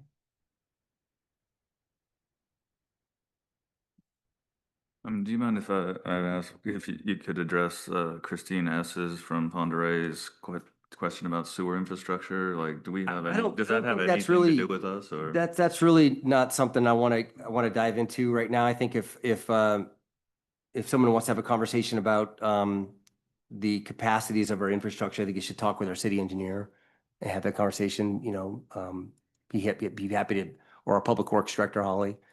But this is about zoning standards for, what happens on private property, not infrastructure capacity conversation.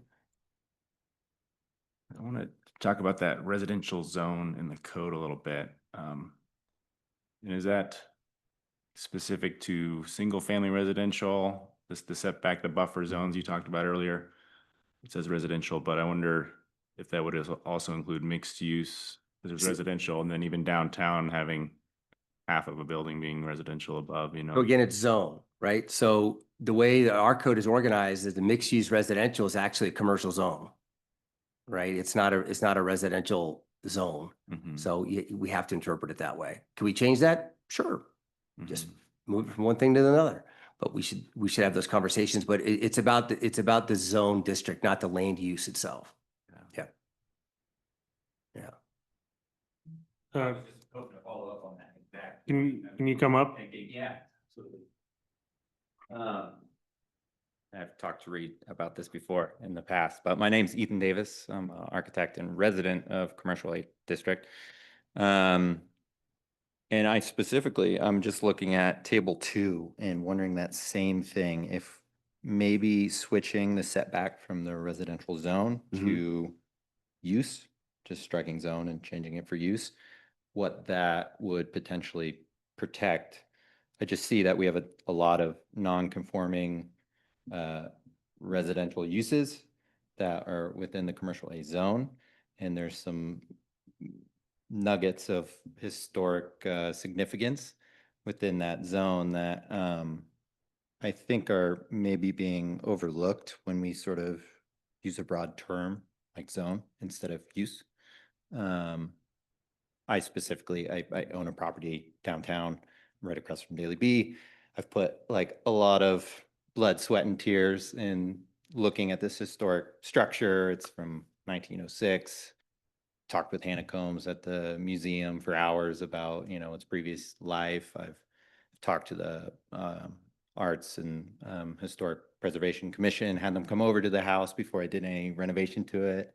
I don't know. I don't think developers are looking at these lots in the same way, where they come in with as much care and just thinking about the what our downtown is and what it was, and we sort of strip some of the character when we overlook these small buildings. I probably should have pushed this building over. It was full of asbestos. It like needed so much work. It's been crazy. But I think there's value in protecting what we have. And I think doing a simple switch from residential to use might be a way of protecting some of these structures in lieu of having a historic overlay or a historic downtown district. Maybe in addition to, but I'm just interested in this commission's thoughts and staff's thoughts about what that change might do and the ripple effects. And I like the word you use, nuggets. I think downtown, it's altogether appropriate that we should be pretty granular with what we're looking at. When you talk about a change like that, you're a serious effect on how you can even implement the zone as the purpose statement establishes. So you have to be very careful with that. Why is it zoned commercial A? A lot of effort went into establishing commercial A in terms of this is what we expect. When change occurs, it's going to be different. No. But again, we can be granular. We can say, well, gosh, there's this area, there's particular properties that maybe they should be encompassed and enshrouded with some different set of rules. It's altogether appropriate. We should have that conversation. It might not be a one size fits all approach to the whole of commercial A. So would that be an overlay district? Possibly. Specific to properties I think folded into the code? yeah, it could. Tonight's about just daylighting what this code is and just talking about it and see what pops up as we go through the process. All of this is on the table. Every word on those pages is on the table. Yeah. So. Oh, okay. I thank you for just this conversation. It's great, just enlightening for all of us, I'm sure.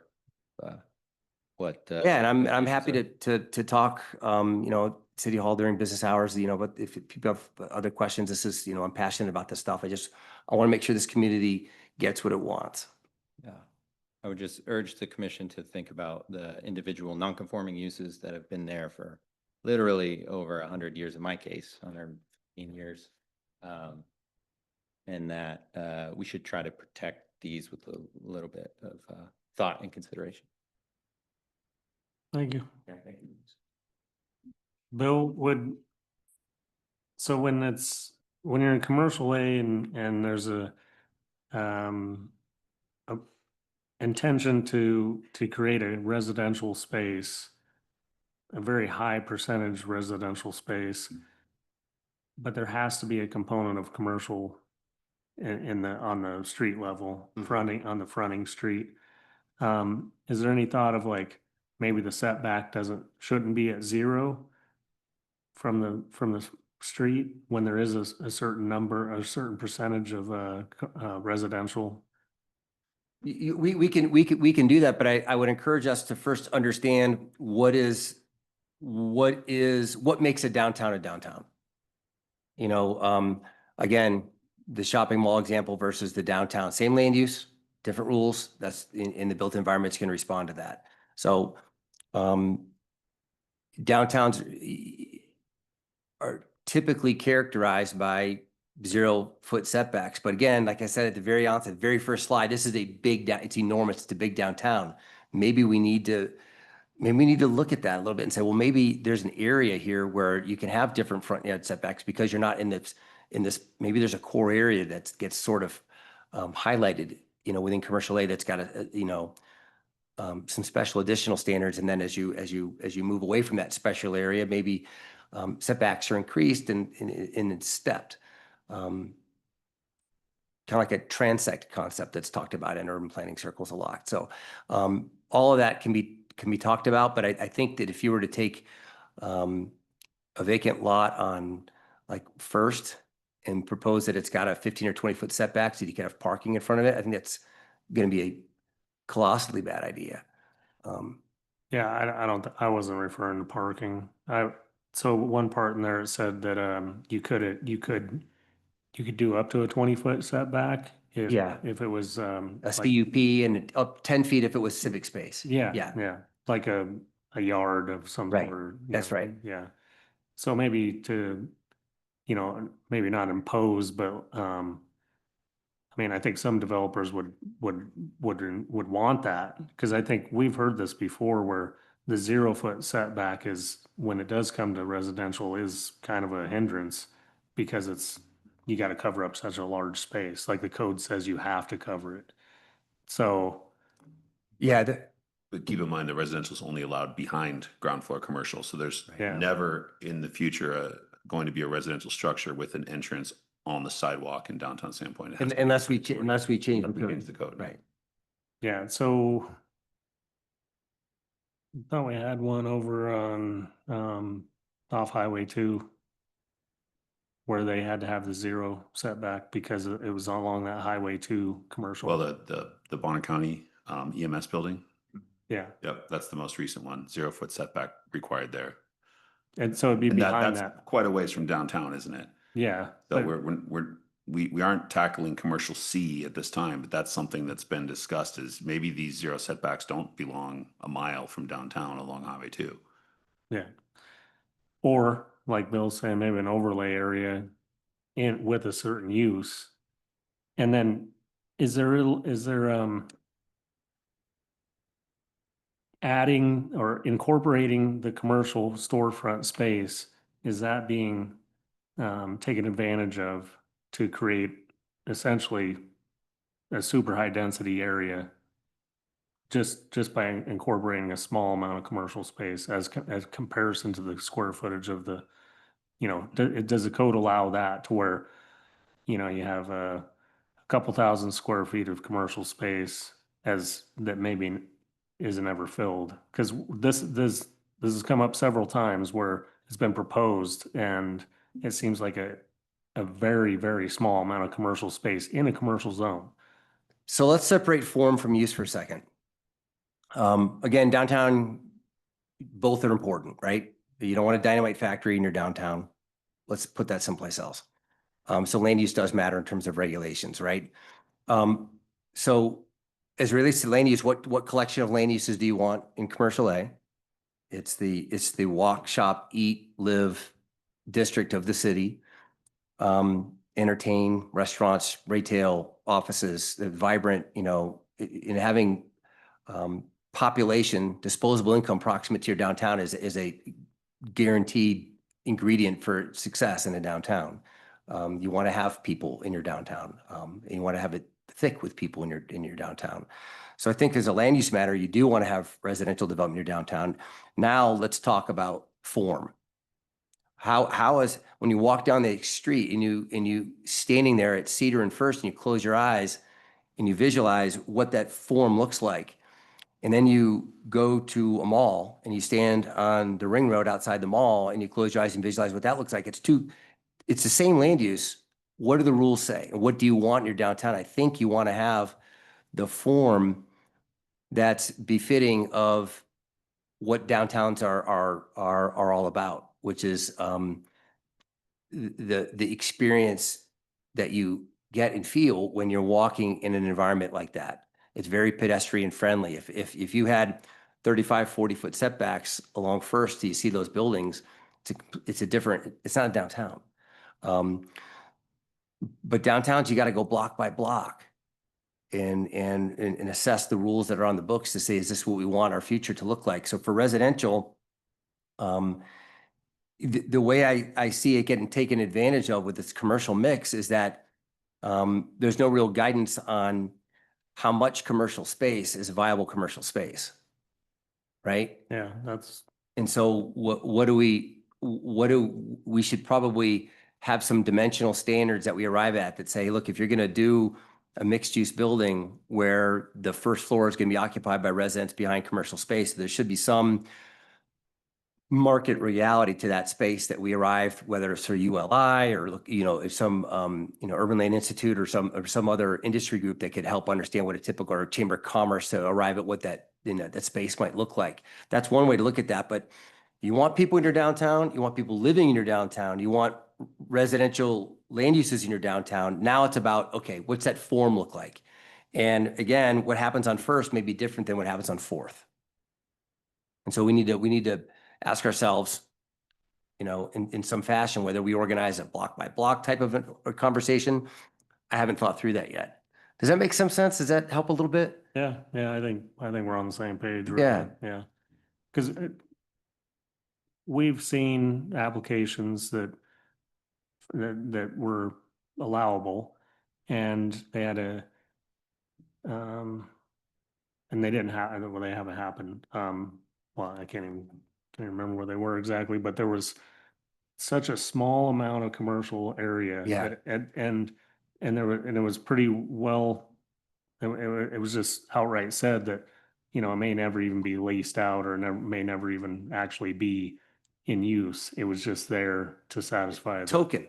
It was a token. Yeah. I late last summer, I had the pleasure of working on a project where this very issue came up, and there's no one else in the office. It's me. I'm stuffing the envelopes and doing the plan reviews and doing it all right.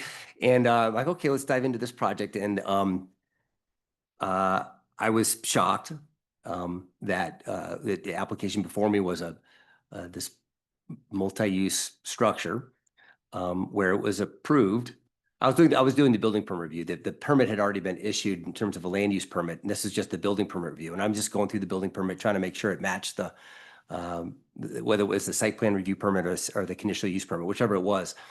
And I'm looking at the floor plan saying, wow, that's like a hallway of windows called commercial.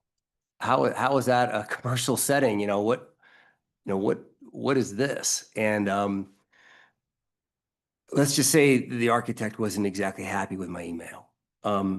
So we eventually arrived at what the code was saying there, and it needs some work. The code needs some work on that to make sure that we're getting what we're intending. It was a pretty skinny commercial space, let's put it that way. Mr. Chair. Commissioner Simmons. First off, thanks for the public for showing up. I'll say for the first 18 months of me sitting on this commission, it was a ghost town out there. It was just us up here. So however you're getting the word out, I'm glad folks are here. And if you haven't already, a little shout out for the city. Very easy to sign up for what the city meetings are, what the agenda is. It links through really easy, super easy to sign up for. So thanks for showing up. And it seems like, yeah, there is a lot of subjective language in the code, right? And it smacks of like the 80s. Some of it. It's got like zoning language around tapes and video cassettes. Yeah. So, right. So it's historic. Some cleanups probably needed, and it doesn't reflect a lot of stuff in the comp plan, which I think we're hearing is a lot of push-pull relative to urban density downtown. And so when we think about what we reasonably bring into planning and zoning code, more isn't always better, right? And so you want to have, for lack of a better term, elegant code such that it describes what the shape and kind of character of downtown is. So it seems reasonable to have conversations around like,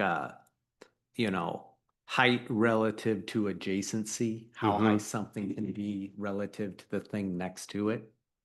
And how much can we get into like usage around short-term renting and stuff? Is that this, or is that just such a like, oh God, you're in Idaho, good luck. Speak to that one. That's Right. Yeah, the lawyer stepped in. Welcome, Zach. Yeah. Yeah, okay, got it. Appreciate it, thank you. I figured it was a little bit of a hot one, thanks. So relative to all that, what do we tackle first, and sort of how do we tackle it? Because it seems like there's lots of conversations to have relative to lots of cleanup and what is sort of baking in character to downtown. Like you think about preserving historic anything, well, it needs to be indexed and understood. And what is it and how do we describe it and We've got some choices to make there. et cetera. Yeah. So we have a code and right now it's got some structure to it. So the first thing is we're going to try to live within that structure. It's just in terms of organizing ourselves around this. Like I mentioned, I want to do some outreach. I want to understand a little bit more about what historic preservation means to a wider audience, and understand that a little bit better, present some options on how to deal with that. I think that's number one, is really get my hands around what we mean by historic preservation and have conversations with you all about that, and with the Historic Preservation Commission. And then I want, like I talked about this geography, I really think there's something about an overlay that might be a good tool for us. So I want to explore a little bit about that and then have conversation about where that might apply. And then it's going to be kind of filling in the boxes. Okay, we've got a box on that you've already seen tonight on, as it relates to building heights. Okay, what's missing there? Okay, this adjacency issue. Well, let's add some code that deals with that. And we're going to go through the code and work it and rework it until we're comfortable with it. The hard part up front, I think, is going to be the historic stuff. I think that not because I think it's a difficult community conversation, I just think it's going to take some legwork. I've also been thinking about and talking with our legal counsel about the strength of having design guidelines for historic, preservation reside outside of the zoning ordinance itself, and the zoning code refer to them. There's lots of reasons why you might want to do that. So I'm going to continue those conversations with our legal counsel about that, because there's an opportunity we could perhaps, for some geography of commercial A, get really, really specific on historic preservation stuff, but it really clouds up your code very quickly. Because those codes can be very specific. They can be very specific, those guidelines, describing, in detail, cornice treatments and windows and fenestration, things like that. The kind of stuff that you might not want to have cloud up your code. Yeah. But that's how I'm going to approach it. That's how I'm going to look at it. I think we'll come back at some point with like I said, a kind of at a glance. This is kind of what we want to take a look at first. But I've got to get through the parking ordinance first, and we've got that still keeping us from getting to this in earnest in any way.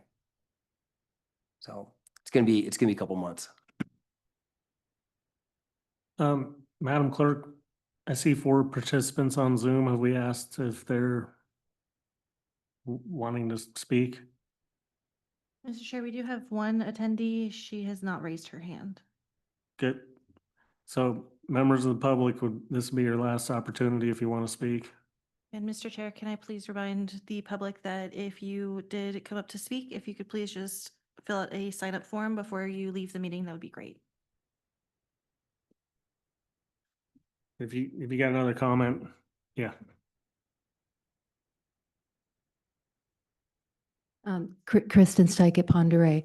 So I just want to mention that I'm observing the order of events, and this conversation is great. And I wish I could time travel and this conversation happened on the 20th, and then what happened on the 20th happened now.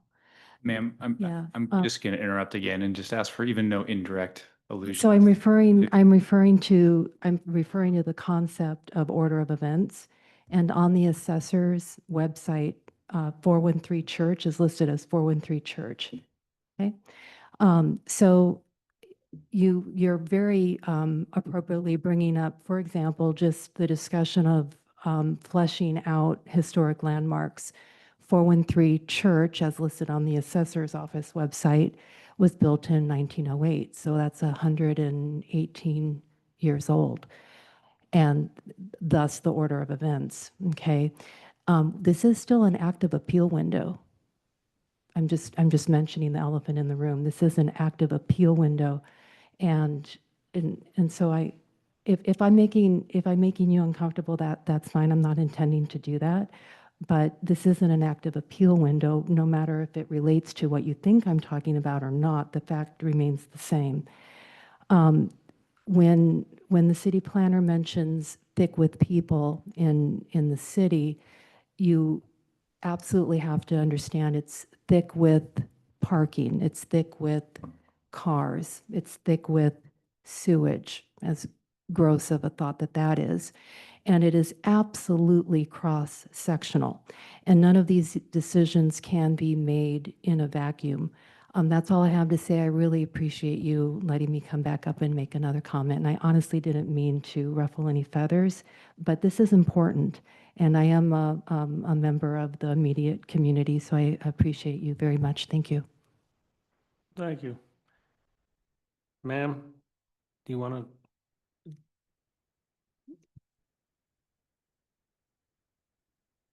Fill out a sign-up form when you're done. Just another reminder. Jennifer Ball, City of Sandpoint resident. Thank you for your time tonight and being willing to open the discussion and, as you say, take the Band-Aid off and have the discussion in the workshop. And I'm just wondering, how soon are you going to do more workshop rather than just daylighting these subjects? Because I would like to know so that I can pass the word so that there can be more community. I've been here 30 years. I came from the Reno Tahoe area where they had a moratorium on building because of sewage issues. And I love our lake. And I do not like that for the last 4 years, the sewage treatment portion of my bill has gone up astronomically. And we're still dealing with no new sewer treat. I'm sorry, I'm very passionate about this, but I really feel like it's important that we don't keep letting people come in and build without dealing with a new sewage treatment. Vote for a sewer levy and convince everybody else to vote for one. Well, Chair, I think just, Thank you. yeah, thank you. Yeah, this is, we're not talking about Yeah. the development approval process tonight. We're talking about commercial A standards. Yeah. Thanks to the public for showing up and speaking. It is, as other commissioners have said, it's nice to see you guys here because, watching the comments online afterwards, after it's, a year or two too late, and there has been plenty of opportunity to come and complain or state your opinion or any kind of wild idea that you have, there's always time to do that at the beginning of every meeting, actually. And the stuff that you guys bring up does help us to, guide some of our thoughts. And I know staff is always interested in hearing what the public has to say. Some of this stuff too is, I just remind everybody, like, we just went through the comp plan, and the comp plan should help steer this. And I think it is like, we spent a lot of time on it. So, and then we reviewed it after we spent a lot of time on it. So it's a good document, and I think there's a lot of info in there that is going to help us. And I'm ready to wrap this up. You good? Time-wise, you're thinking a couple months? Before There'll be a next sort before of we can path begin plan. in interest, because I've got a number of development permits that we have to work through. We've got to get the parking ordinance that we've been working on through the process. So it's gonna be late summer before I'm on this in a real concerted way, simply by just, virtue of these other things on our plate. But Fair enough. we have our marching orders. I'm gonna snap a smart salute and get working on it. Mr. Chair. Commissioner Benner. Just real quick, is there anything we can be doing as a commission here help out on this process? Oh, I think your fellow commissioners said it best. Just, get the word out for people to participate in these processes. This is where it happens. So this is, that would be very helpful.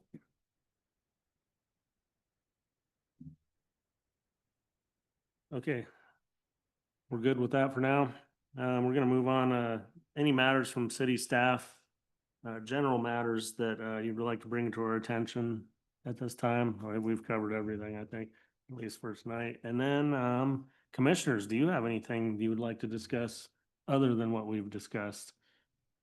Even though we've discussed just about everything. We're good. We're good? Sure. All right. Speak now or forever hold your peace. With no further business on the agenda, this meeting is now adjourned at 7:37 PM.